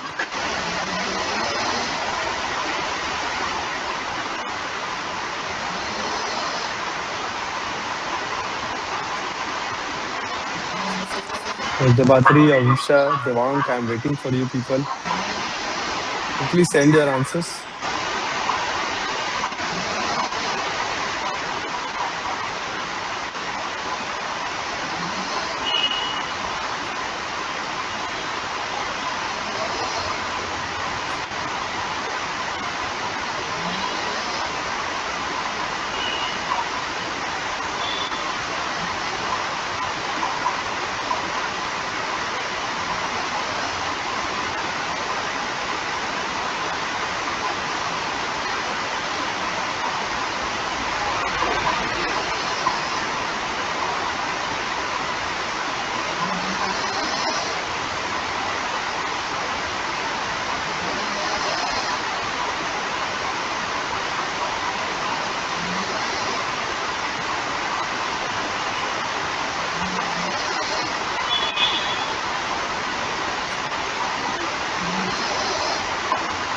Is Devatri right answer? Is Aiksha right answer? Devang, what happened? Sir, I'm getting x cubed plus 1. Is it correct? Yes. You see, f of 4 is equal to 4 cube plus 1. Yes, yes, I got it from there. So then f of 3 should be 28. Therefore, f of 3 is equal to 28 and f of x is equal to 1 plus x cube. Very simple. Yes, sir, now I understand. Okay. Next, a polynomial.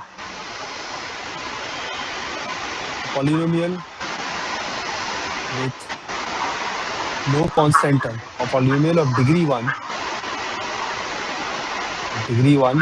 with no constant term. With no constant term is an odd linear polynomial. Is an odd linear function. Okay. That is f of x is equal to ax for a not equal to 0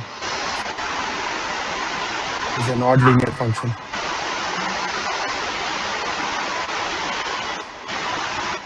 Also, f of x is equal to ax is a straight line. Right, everyone? F of x is equal to mx, y equal to mx is a straight line passing through. From where does it passes through?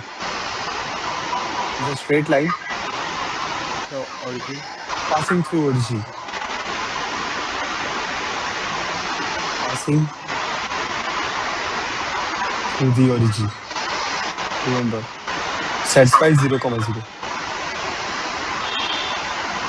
Okay. Next, a polynomial of odd degree.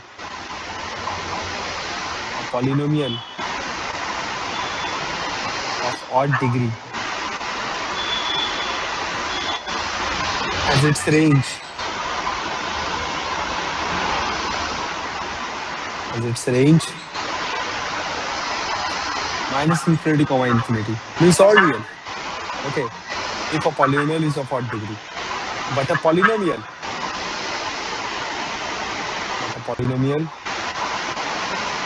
of even degree has a range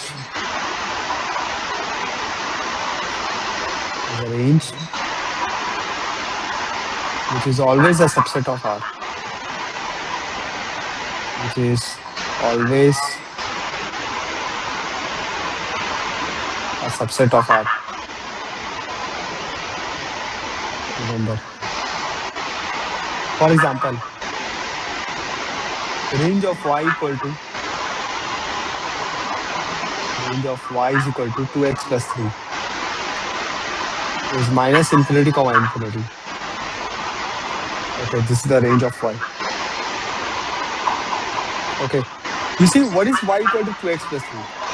It's a straight line. And see, it ranges from minus infinity to infinity. Right? Tell me, everyone. Okay. But if you take range of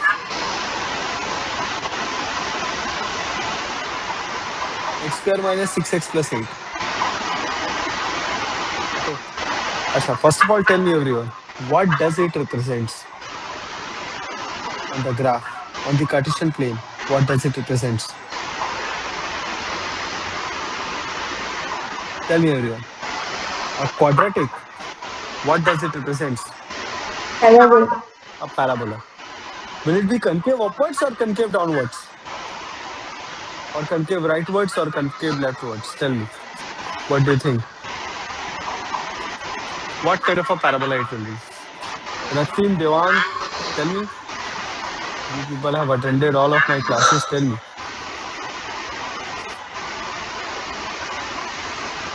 What kind of a parabola it will be? How will the graph look like? Concave upward. Concave upwards, right? Everyone. So Swamit, Abhiksha and Debatri, you people know that it will be a concave upwards parabola. Like this. Okay. So see, it is a concave, it's a quadratic polynomial. Degree is 2. It's a concave upwards parabola. So the range of this parabola will be from its minimum value to infinity. Okay. Right, everyone. This will be the range. This is the part of y-axis it is covering. This is the part of y-axis it is covering. You need to understand what part of y-axis it is covering. Okay, now you people tell me, what is the minimum value of this curve? Can you people tell me? We need to find out the minimum value. What is the minimum value of this quadratic? Minimum of, you people remember, right? What is the vertex of the parabola? It's a 3, 1. 3, 1. Minimum value. This point is 3, 1. Sorry, sir, 3, minus 1. Minus 1. Minimum value will be minus 1. So what is the range? Range of the function will be equal to minus 1 to infinity. Everyone knows, right, how he got 3, minus 1? Tell me. If you don't know, you ask me, I'll explain. Tell me. It's a quadratic polynomial. You must have done it in quadratic equation. Okay. Minimum value of the quadratic is, the vertex of the parabola is minus b by 2a, comma minus d by 4a. Everyone knows, right? Tell me. Aisha, Debatri. Yes, sir. Yes, sir. Okay. Shamita, you know this? Yes. Okay. Next.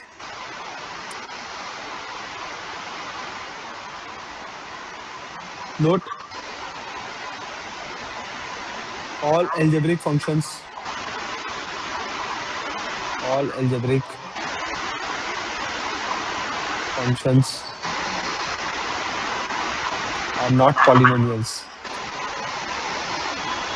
All algebraic functions are not polynomials,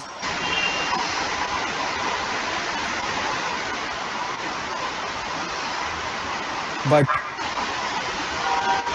all polynomials are. But all polynomials are algebraic functions.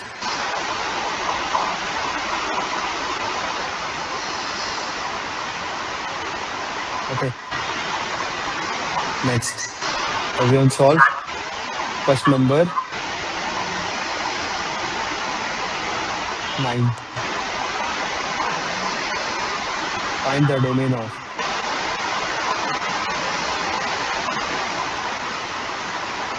Find the domain of number 1. F of x is equal to root over x square plus 1. Number 2.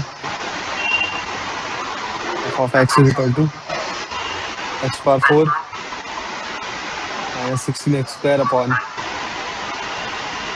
x plus root over x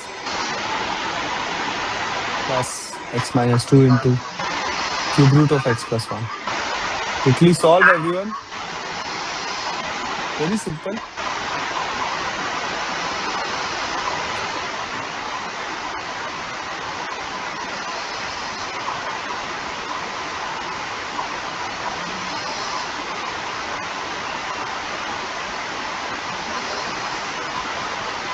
Yes, Shamita. Okay.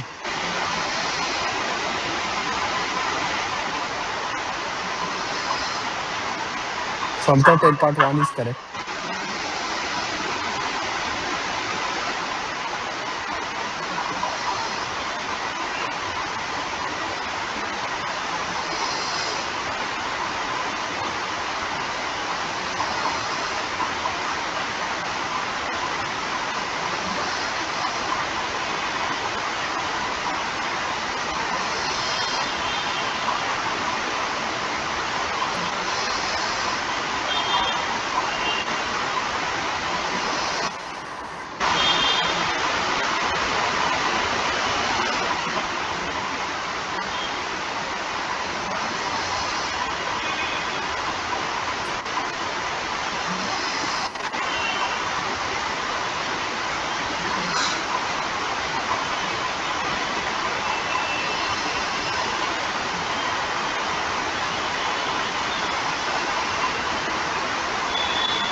Is Devang right answer?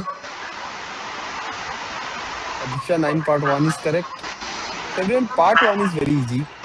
Root over x square plus 1. Means x square should always be greater than or equal to 0. And of course, everyone, it is the perfect square plus 1. It's anyways greater than or equal to 0. It will always happen. X square plus 1 must be greater than or equal to 0. This will always happen. This implies x belongs to real. Therefore, the domain is all real.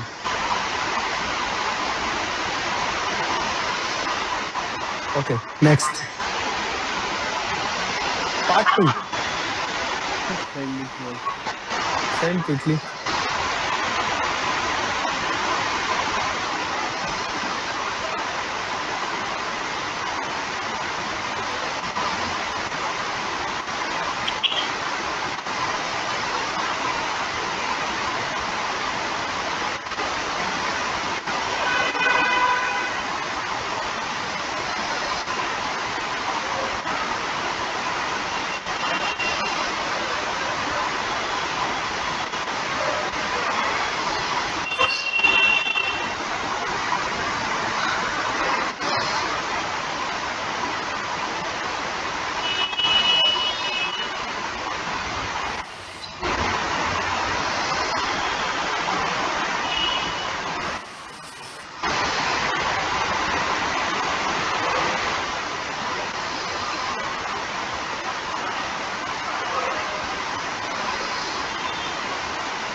Yes, Ratiam part 2 is correct. Shomita part 2 is correct. Devatri part 2 is correct. Okay. So Abhisha and Devank is left. Okay. So Abhisha and Devank, pay attention. X plus root over x. Okay, first of all, root over x should be defined. That is, x should be greater than or equal to 0, but x cannot be equal to 0. It's very simple. Domain is equal to r minus elemental 0. Done. Is it clear? Devank, Abhisha, is it clear? Yes. Yes, sir. Okay. Next, all functions which are not algebraic. Okay. All functions which are not completely algebraic also are known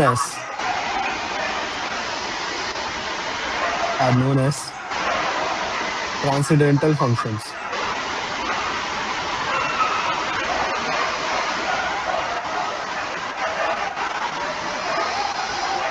Okay. For example, f of x is equal to sin x log x, x plus sin x. All these are transcendental functions. Okay. Next, rational functions. So what are rational functions?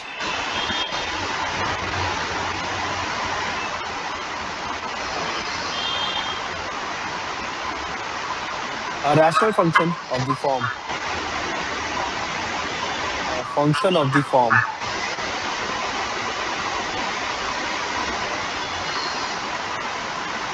a function of the form f of x is equal to g of x by h of x, means a function by another function where g of x and h of x are polynomials,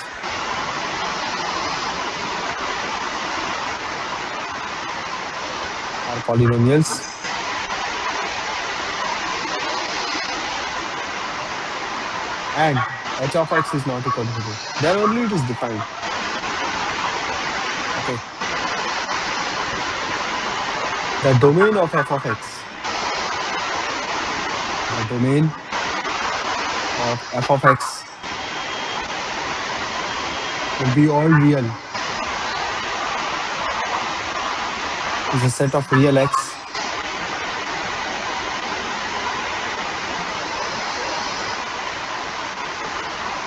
such that h of x is not equal to 0. So it's a set of all real x such that h of x is not equal to 0. For example,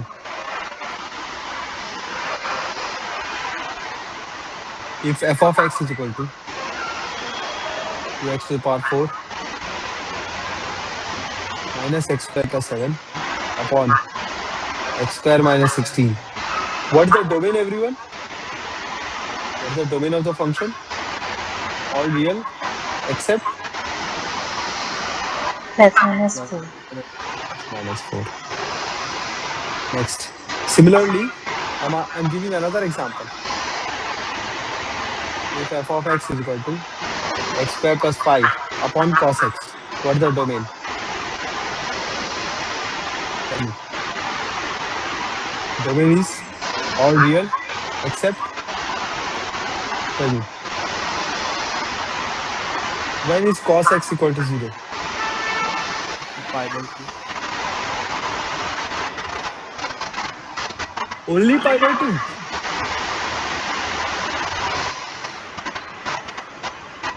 Like 2n plus 1 pi by 2. 2n plus 1 whole pi by 2.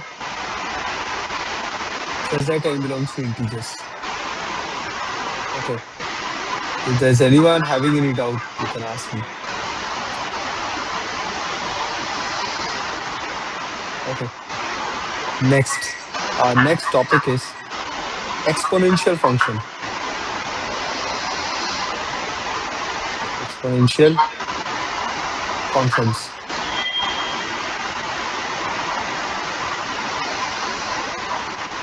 Okay. A function of the form. A function of the form f of x is equal to a to the power x for a greater than 0, a not equal to 1, and x belongs to real. Okay. A function of the form f of x is equal to a to the power x for a greater than 0, a not equal to 1, and x belongs to real is an exponential function.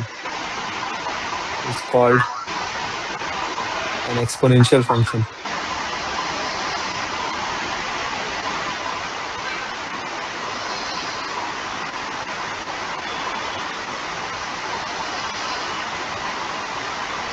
Okay.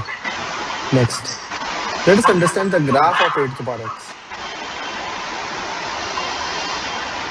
Graph of a to the power x.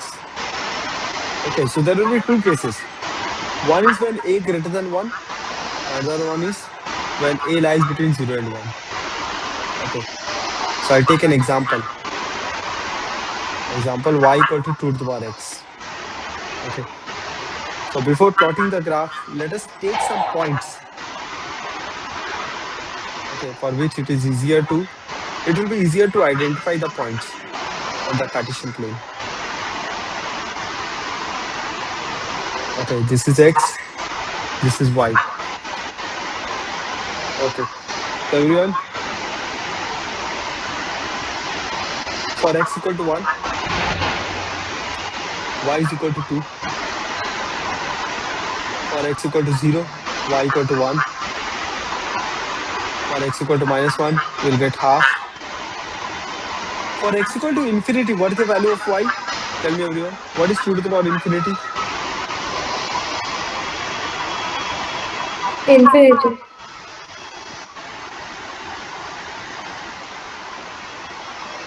And at x equal to minus infinity, what will you get? 0. 0. 2 to the power minus infinity will be equal to 0. Remember. Okay, so I have roughly got all the points. Okay, I'll plot the graph now.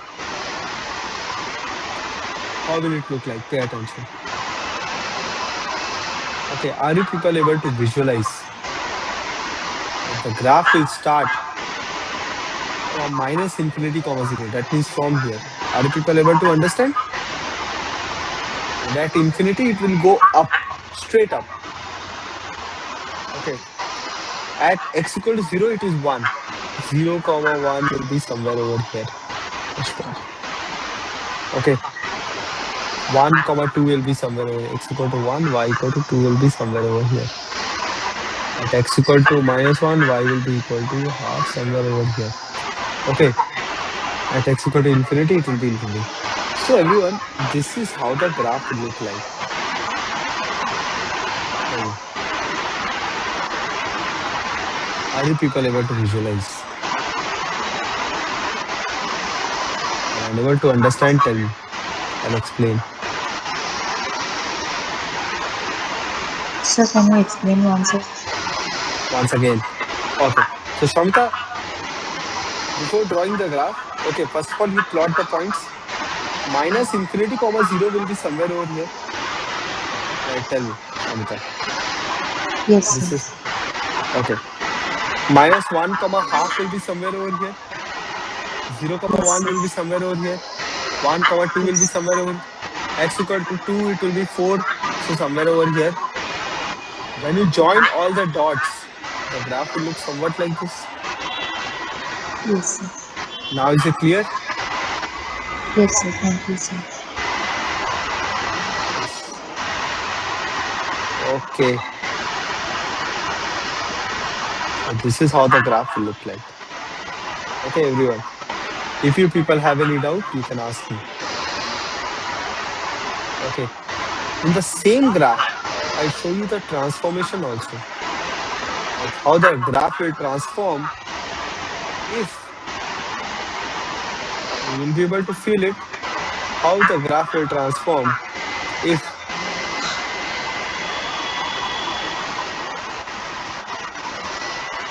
the base changes. Okay. Let us talk about 3 to the power x. Okay, everyone. At x equal to 0, you are going to get 1 only. Okay.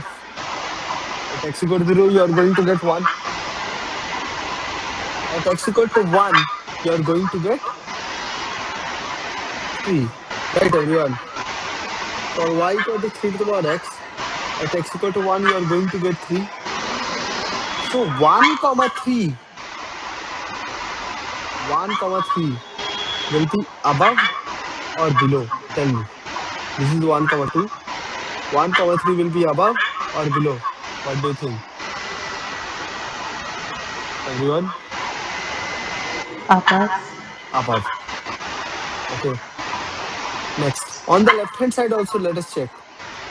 At minus 1, you are going to get 3 to the power minus 1. That is 1 by 3.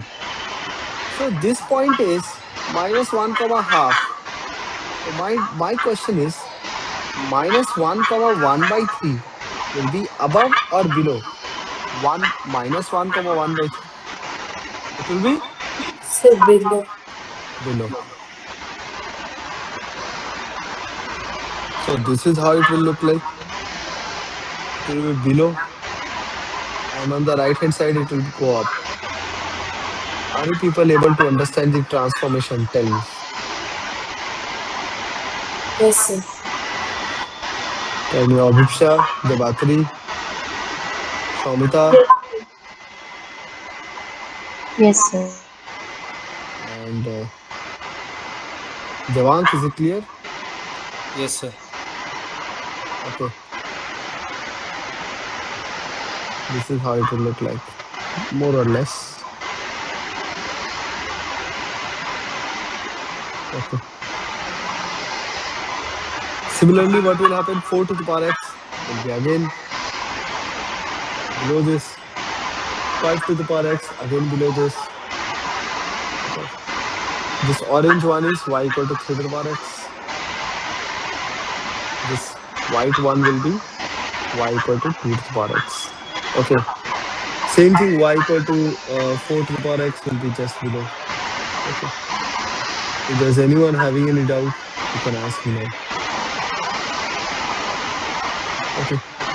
There are some conclusions we can draw.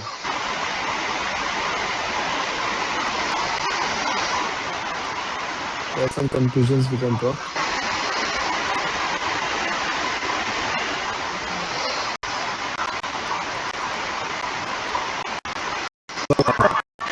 There are two cases, as you said. This is the first case.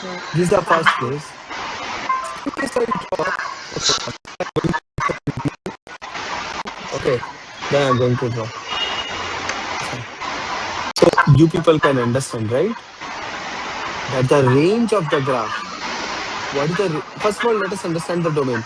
Is there any value of x which you cannot substitute? Tell me. Is there any value of x which you cannot substitute in the exponential function? Tell me. Is it covering the whole of x-axis? Is it continuous? Is it covering the whole of x-axis? Yes, sir. Yes. So domain is all real. Minus infinity to plus infinity. Next, number two. Range. Somebody tell me what is the range? Range of a to the power x. 0, infinity. 0, comma infinity. Only the positive part. Okay, it is not going below the x-axis.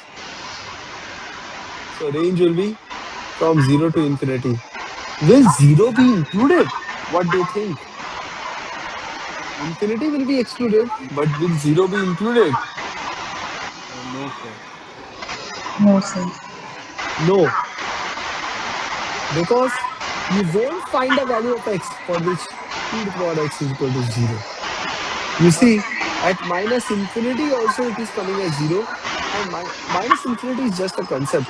Minus infinity is not included. So it is just above 0. Is it clear? Oipsha, Devatri, Devant, is it clear? Yes, sir. Okay. Next. When you go from left to right, is the function increasing or decreasing? What do you think? Is the function increasing or decreasing? Increasing.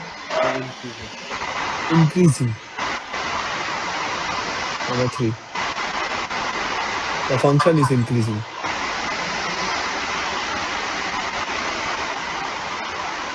Okay. Also, there is one more observation we need to do for an increasing function. Everyone knows a little bit of differentiation, right? What is d by dx of a to the power x? Anyone knows? Anyone remembers? So log x. No, actually, it will be a to the power x into ln a. Right. Anyone remembers? Yes. Yes. Now, a to the power x is a positive quantity. A to the power x is a positive quantity. And since a is greater than 1, since a is greater than 1, ln a is positive or negative? What do you think? ln of something greater than 1, is it positive or negative? What do you think? Positive. A positive quantity. So the whole thing is positive. So see, whenever you are getting an increasing function, d by dx is always positive. Next, our next topic is, next one is case 2. Graph of a to the power x. Graph of a to the power x when a lies between 0 and 1. Okay. Now over here, a lies between 0 and 1.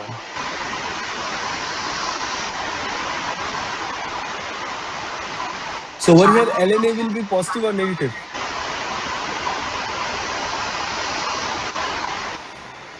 Negative. Negative, right? ln of something less than 1, base is greater than 1. This will be negative. So of course, everyone, you will get a decreasing function. But I'll take an example, everyone. Y equal to half whole to the power x. Let us plot some points. At x equal to 1, what are you getting?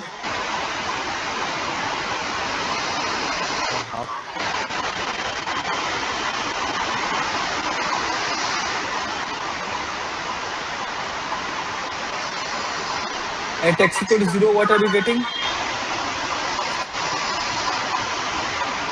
1. At x equal to 2, what are you getting? 1/4. 1 by 4. At x equal to minus 1, what are you getting? 2. 2.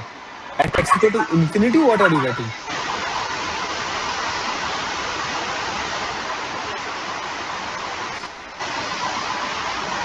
Tell me.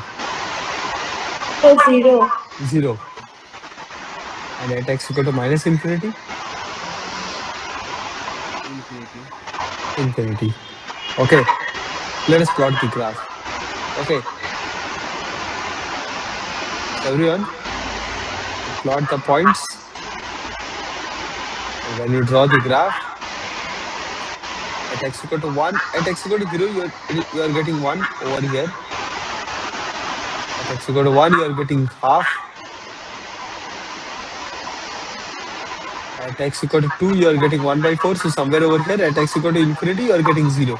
So the graph will end over here and it will start over here. So the graph will look somewhat like this. Tell me, are you people getting? Yes or no? Yes. Devank, is it clear? Yes, sir. Okay.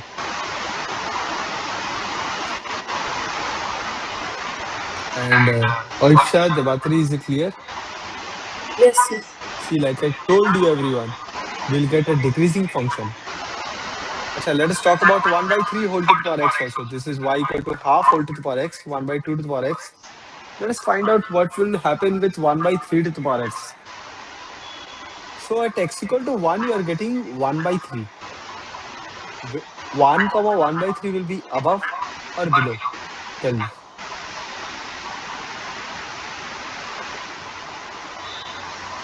1 comma 1 by 3 will be above or below? Tell me. Below. Below. So on the right hand side, it will be below. On the left hand side, it will be above. So this is how the transformation will look like. I mean, this is how the graph of 1 by 3 whole to the power x will look like. I hope with different bases, you can draw the graph now. Okay. This is y equal to 1 by 3 to the power x, 3 to the power minus x star.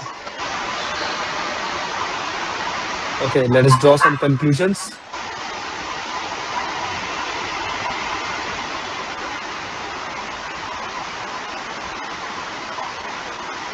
That we can draw. Number 1, what's the domain? Is there any value of x we cannot take? What's the domain?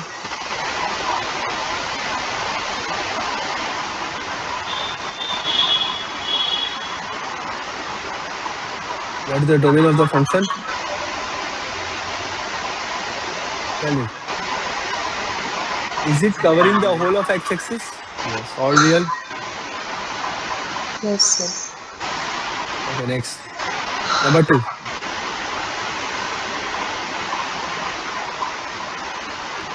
Number 2. Hmm, range. What do you think the range is? What part of y-axis it is covering? Infinity. Again, 0 to infinity. Okay, next. Number 3. Function is increasing or decreasing?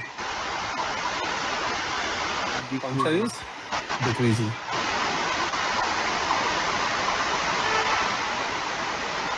Next, number 4.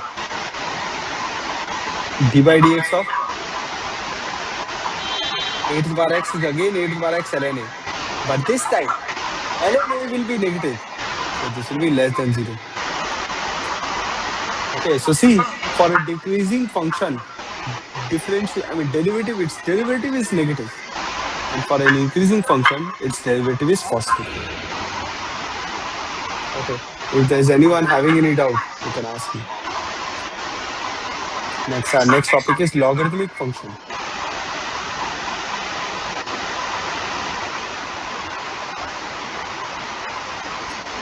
Logarithmic function. Okay. Y equal to log x to the base a for x greater than 0, a greater than 0, and a is not equal to 1. Okay.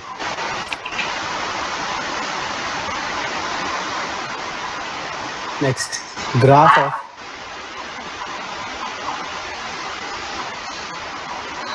graph of y equal to log x to the base a for a greater than 1. Okay, for this one, I'll take an example. For example, y equal to log of x to the base 2. So everyone, this implies 2 to the power y is equal to x. Again, let us take some points.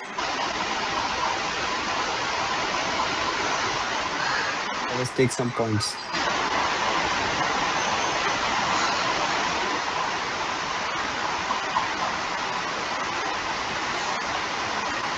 This is x, this is y. Okay. So at y equal to 1, x is equal to 2. At y equal to 0, x is equal to 1. At y is equal to infinity, x is equal to infinity. At y is equal to minus infinity, what is the value of x? 0, right? 0. Okay. At y is equal to 1, x is equal to 2. At y equal to 2, x is equal to 4. Okay. So see, it is also increasing, but at a slower rate. Can you people see? In exponential function, as x was increasing, okay, the values of y were increasing rapidly. But over here, as x is rapidly increasing, y is increasing slowly. Okay. Anyways, let us draw the graph.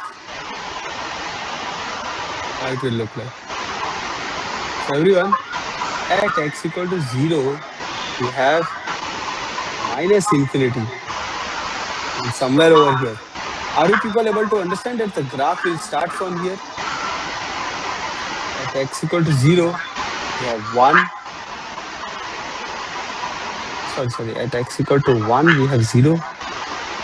And x equal to 2, it will be 1. At x equal to 8, it will be at x equal to 4, it will be 2.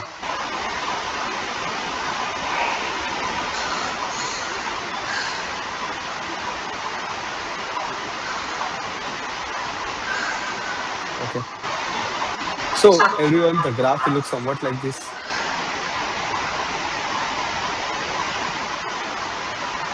Tell me. Samita, are you getting? This is how the graph will look like. Yes, sir. Okay. Abhisha and Devatri, is it clear? Yes, sir. Yes, sir. Ratin, Devang, is it clear? Yes, sir. Okay. Yes, So sir. this is the graph of y equal to log of x to the base 2. Similarly, everyone, if I want to understand the transformation, okay. So try to understand log of x to the base 3. At x equal to 9, you are going to get 2. So uh, 9 you are going to get 2, 3 you are going to get 1. So tell me, 3 comma 1 will be on the right hand side or on the left hand side? Right hand side. Right hand side. Okay. So can I say that the graph will look somewhat like this?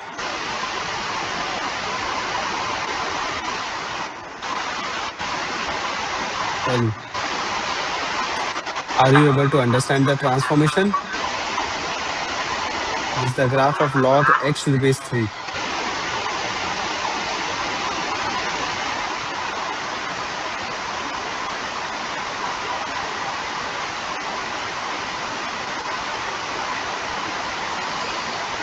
Okay, this is the graph of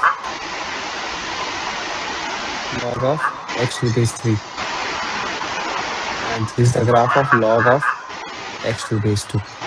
Very simple. Okay, let's write down domain range. Number 1, conclusions.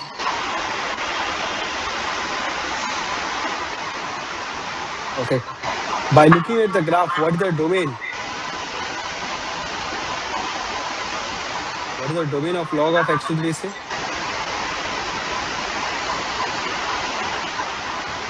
What part of x-axis it is covering? Tell me. What part of x-axis it is covering? Tell me. Positive. Positive. So can I say domain of log of x to the base a is 0, infinity? You cannot substitute negative values for 0. Next, number 2. Range. What is the range of log of x to the base a? Tell me. What is the range? Positive. All real. Number 3. Is it increasing or decreasing? Tell me. The function is increasing.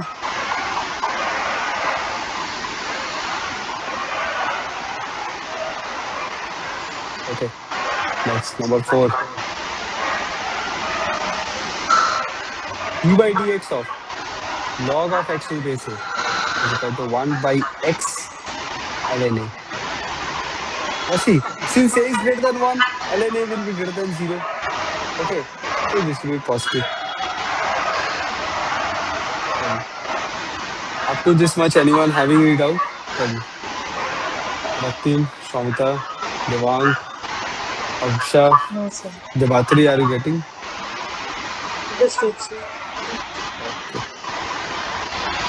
Also, you see, there is a good observation over here. Acha, what was the domain? What was the domain of a to the power x? Tell me. All real? Yes, sir. What is the range of log x to the base a? All real. Acha, what is the domain of a to the power? What is the range of a to the power x?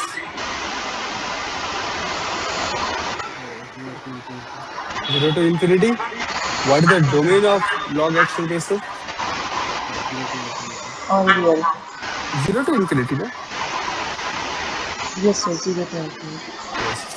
So don't you think the graph of log x to the base a is nothing but the exponential function drawn on y-axis, right? If you look at the graph of log x to the base a, it is just looking like the exponential function drawn on y-axis, right? Are you people able to understand the similarities? Yes, sir. Okay. Next, what are the conclusions we can draw? The conclusions I have already drawn. Next. So similarly, there will be another case, graph of log x to the base a when a lies between 0 and 1. Now let us draw. So I'll take an example. For example, y is equal to log of x to the base half. So this implies half whole to the power y is equal to x. Okay. Again, let us plot some of the points for our convenience.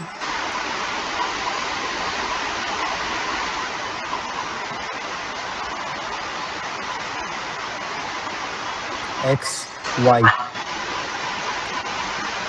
So if y equal to 1, x is equal to half. If y is equal to 0, x is equal to 1. If y Second is equal to follow. Yeah. y equal to minus 1, x equal to 2. If y equal to minus 2, x equal to 4. If y equal to infinity, x equal to 0. And if y equal to minus infinity, x equal to infinity. Okay, let's start.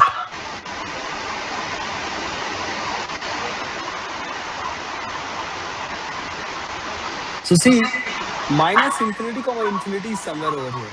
Sorry, sorry, sorry. 0 comma infinity is somewhere over here. And infinity comma minus infinity is somewhere over here. Right. So are you people able to understand? The function will be decreasing. It will come from up above like this. It will go down like this.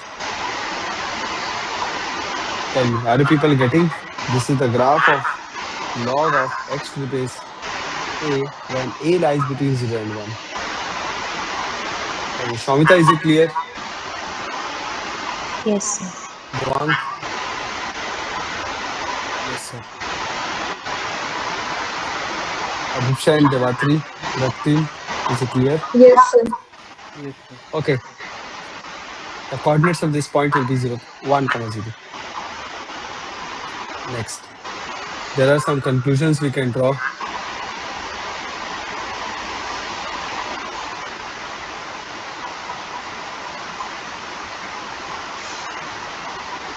Okay, number 1, what is the domain? Number 2, what is the range? Tell me, what is the domain? What is the range?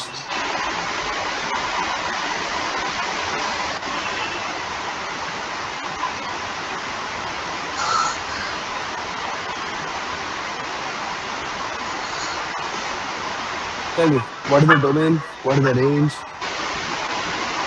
Somebody tell me. By looking at the graph, tell me what part of x-axis it is covering. 0 to infinity. 0 to infinity, open, open. And what is the range? All real. What part of all real? Devank, are you there? Yes, sir.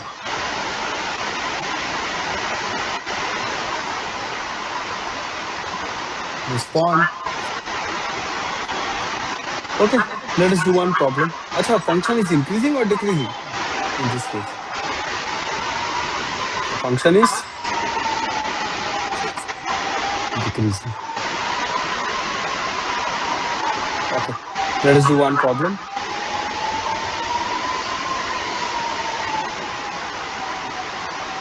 Okay, question number 10.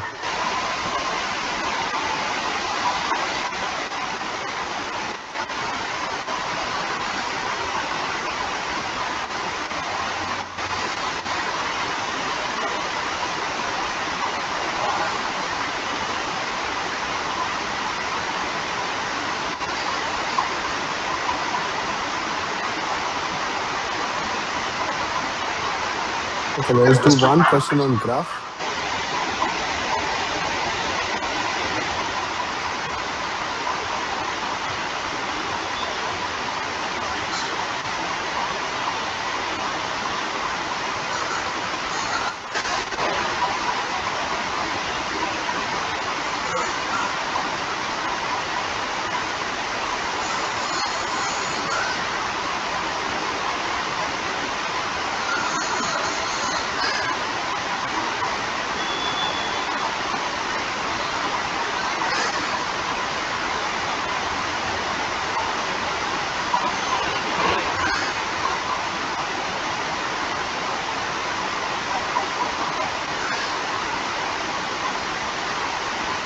Okay, this is question number 10.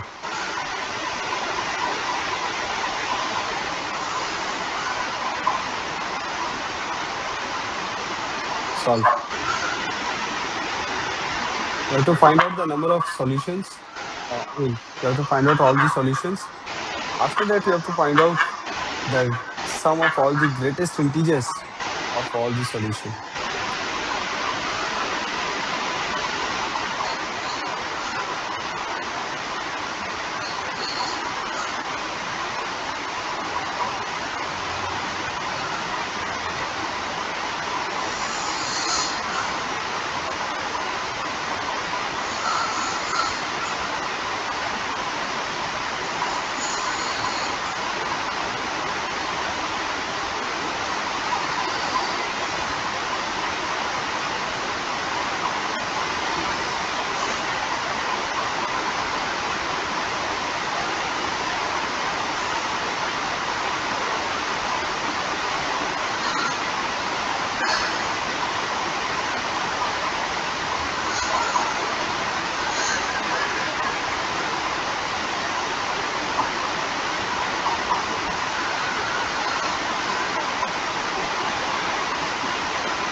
Okay, everyone see.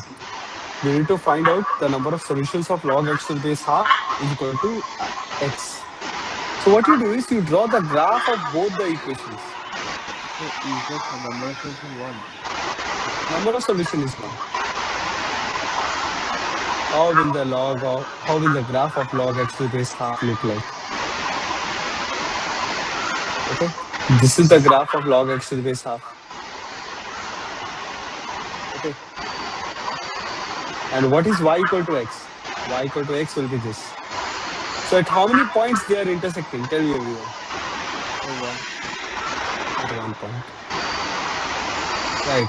Shamita, Devang, Abhiksha, are you getting? Yes, sir. The second part of the question's answer is 0. Correct, correct, correct. Okay. So alpha 1 is equal to 1. Sorry, sorry, sorry. Number of solutions is equal to 1. Now we need to find out box of alpha 1. So you people tell me, alpha 1, where alpha 1 lies between which two integers? Tell me. What is the coordinates of this point? Tell me. 1, comma 0. 1, comma 0. So can I say everyone that alpha 1 belongs to 0, comma 1? Tell me. Debatri, Abhiksha, Yes, Shamita, sir. are you people getting? Yes, sir. So this implies, can I say box of alpha 1 is equal to 0? Done. If there is anyone having any doubt, you can ask me now. Next, graph of ln x and e to the power x together. Graph of ln x and e to the power x together.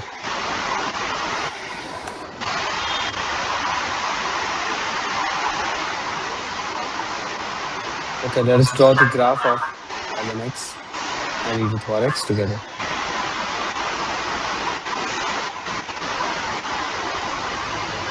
Okay.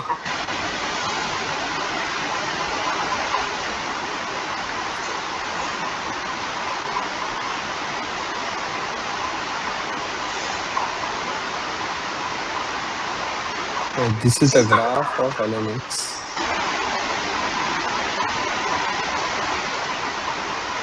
Okay. And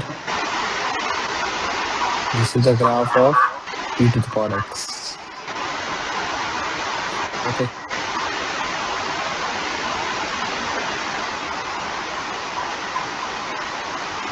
Acha. What is the coordinates of this point? Tell me.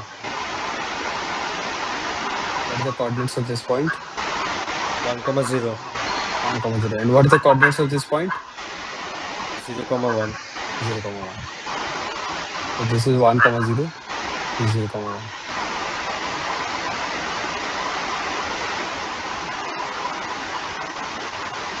Okay. Next. So everyone, since 1, comma 0 and 0, comma 1 are mirror images of each other, are images, just write down images of each other over the line y is equal to x. Right, everyone? Can you people see that 1, comma 0 and 0, comma 1, they are images of each other over the line y equal to x. Right? You people know, right? How to take the image of any point over the line y equal to x. Okay, x and y will interchange. Okay, so I can say this implies ln x and e to the power x. Graph of ln x and e to the power x are mirror images of each other. Are mirror images of each other.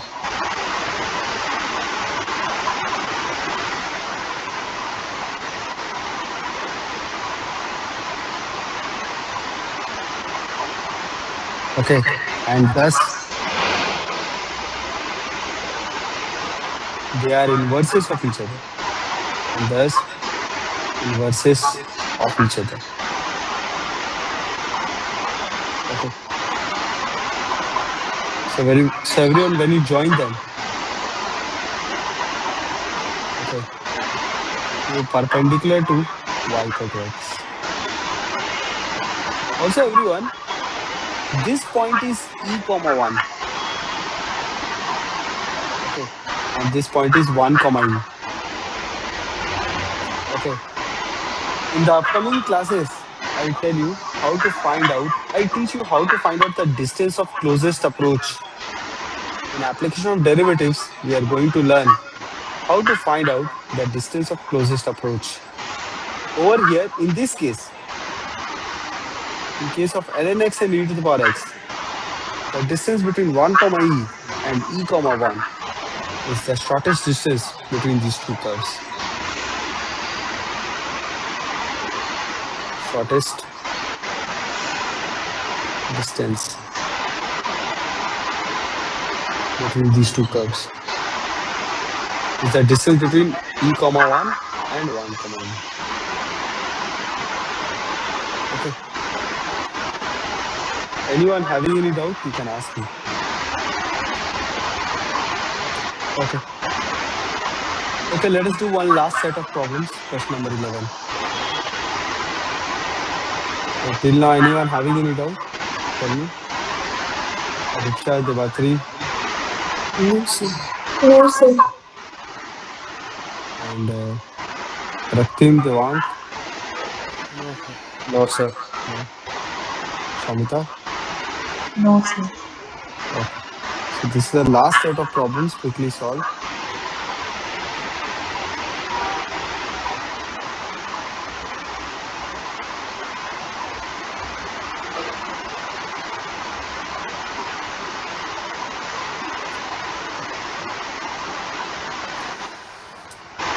Actually, have I sent SOT Bansal PDF everyone? Raktim, Devank, Yes, sir. Shamita, did people? Okay, okay. Yes, sir. You people start practicing. This week you have a test. JEE Mains. Full syllabus test. Question number 11. Solve.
perhaps send the answer. Devang, part 1 is correct.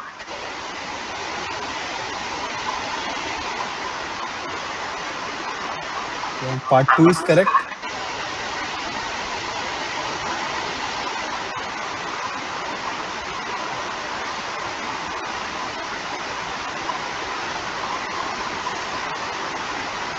Check part 3.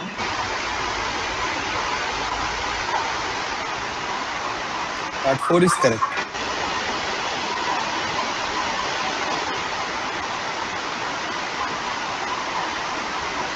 Ractim, part 1 is correct.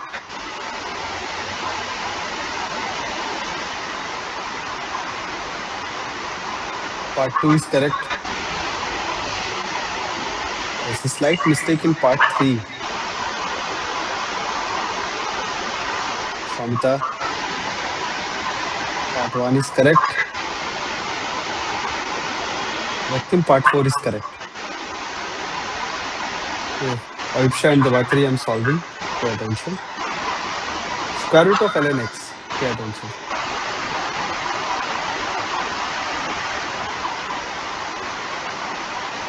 Okay.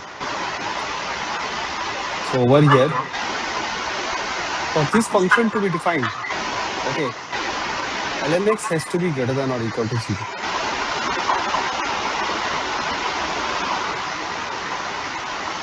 So Ayubsha, part 1 is correct. Part 2 is correct. Part 2 is correct. Part 3, there is a slight mistake.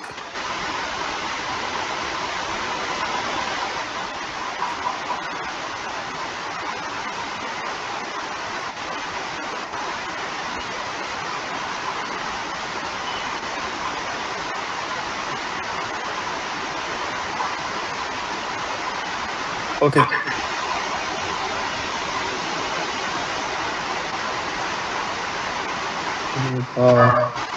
Ractim, check part 3.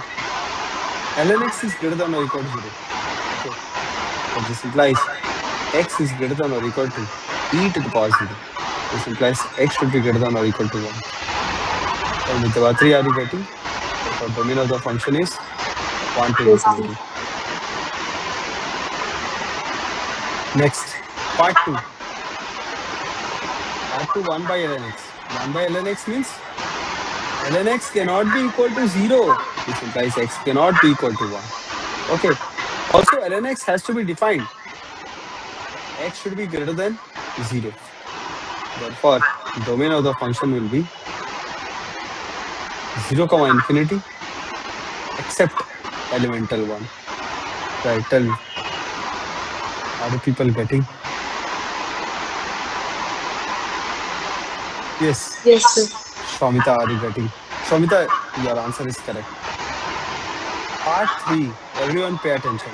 Raktim, Devang, everyone pay attention. Log of 2x minus 1 into x minus 3.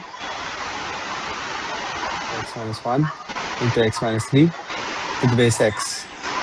Okay, we need to find out the domain of the function. This implies, first of all, see the base. Base has to be greater than 0. Base shouldn't be equal to 1.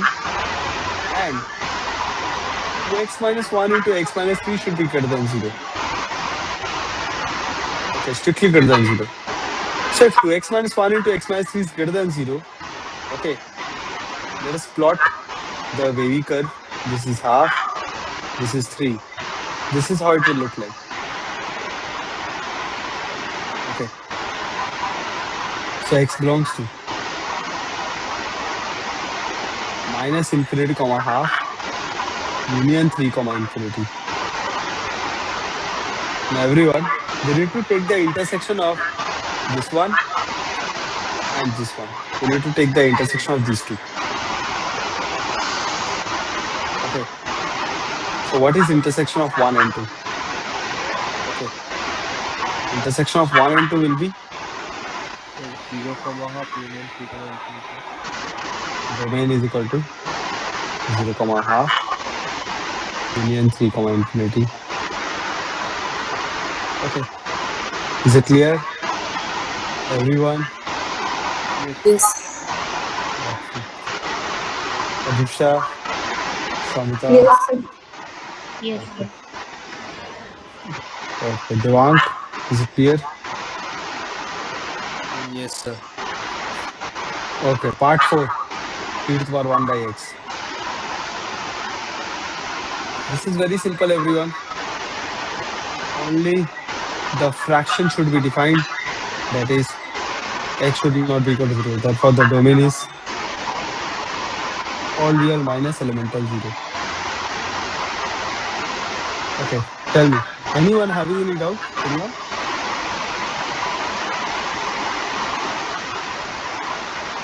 Tell me. Aisha, Devatri, Samita, Raktim, Devang. Anyone having any No, doubt? sir, understood. No, sir. Okay. Okay, so everyone keep practicing. Okay, next class will again continue. Thank you, everyone. I'll send everything in WhatsApp. Good night, and thank you, everyone. Thank you, sir. Okay, let's keep it. Thank you, sir.